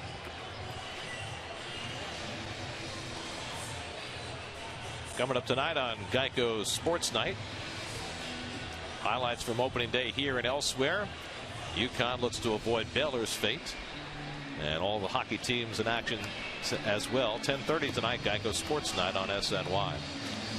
14 years after he was drafted in the 1st round by the Baltimore Orioles, Scott Rice makes his major league debut. Well, he's pitched in New York before. Sadly, it was for the Long Island Ducks.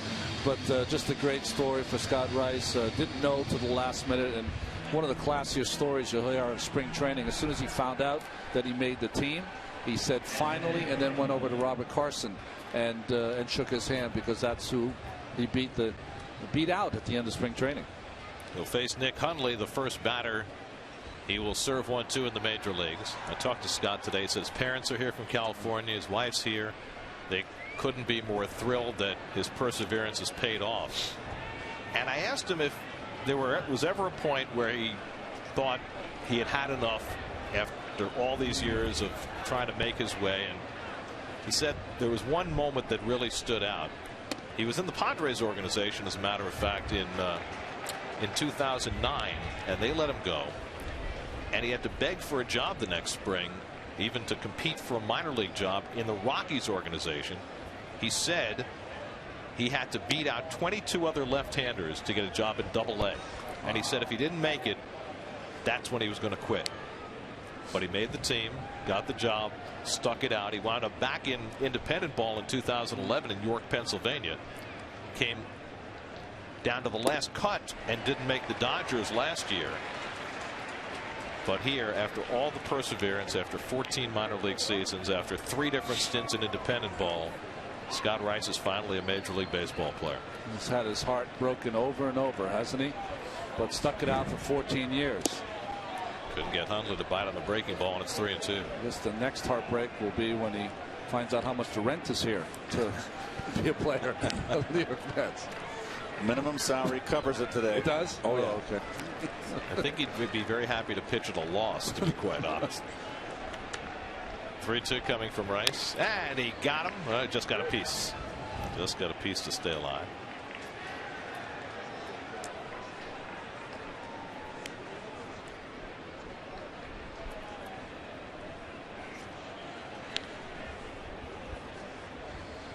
So Rice will have to go after Hundley again.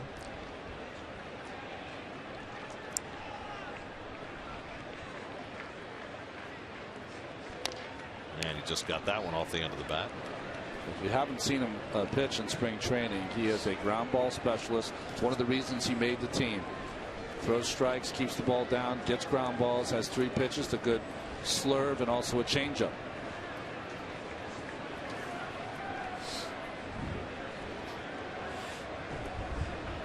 Eighth pitch of the at bat to Hundley, and he got him. So Scott Rice made it worth the wait. Strikes out the first man he faces in the major leagues. Let's check him at the studio. Chris Carlin, Bobby Ojeda, Bobby Valentine. See what's coming up on WB Mason Post Game Live.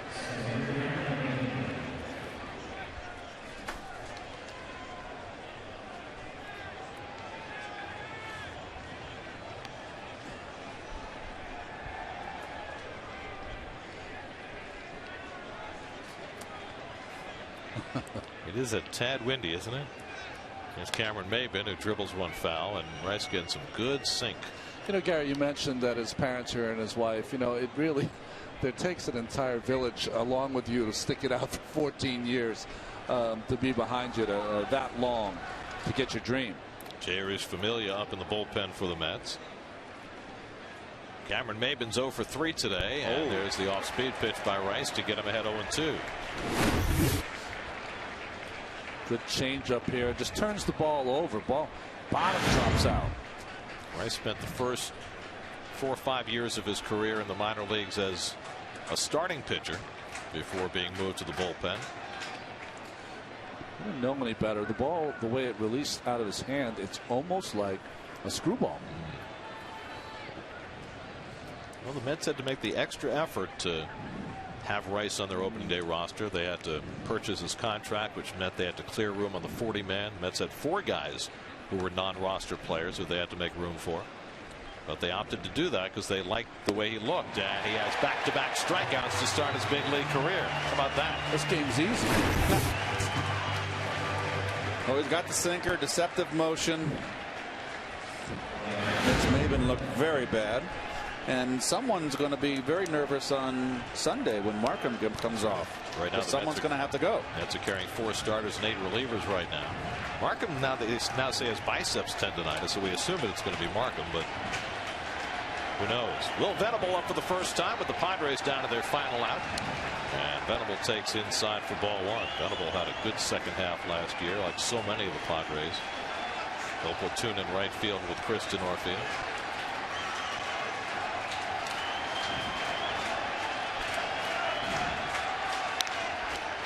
Murphy gets in front of it. Throws out Venable, and the ball game is over. The Mets, who make a habit of winning on opening day, today an overwhelming victory.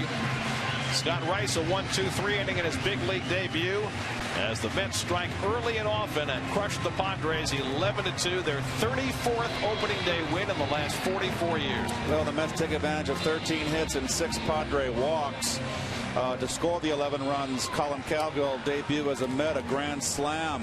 My goodness, what more can you ask for? 2 hits, 4 RBI. 2 hits out of Murph. David Wright steals 2 bags. 2 hits from Bird. All the new guys contributing. Buck 2 hits, had a fine day at the plate. Jonathan Neese 2 for 2, runs scored and an RBI. And Messieurs Neese, Lyon, Atchison, and Rice, 16 ground ball outs out of the 27 outs. Well, Terry Collins got everything he could have asked for today. Fine start from Neese. Lots of offense early and often. Good base running as well. And the bullpen did the job at the end of the game as the Mets overwhelmed the Padres on opening day 11-2. The Mets Foundation is proud to contribute $2,500 for every Mets win to the Katz Institute for Women's Health. For more information, visit NorthShoreLIJ.com/KIWH. New York Mets baseball on SNY is brought to you by Toyota. When you choose Toyota, you get a lot for less. Toyota. By ESPN New York Radio 98.7 FM. By Citi, proud sponsor of the New York Mets. And by Tri-Honda. Hurry to your local Tri-Honda dealer for great deals on the 2013 models. Mets win on opening day. Colin Cowgill contributed a grand slam in his Mets debut. Now for Ron Darling, Keith Hernandez, and our entire SNY crew, I'm Gary Cohen at Citi Field. Time for WB Mason postgame live. Let's join Chris Carlin and the two Bobbies, guys.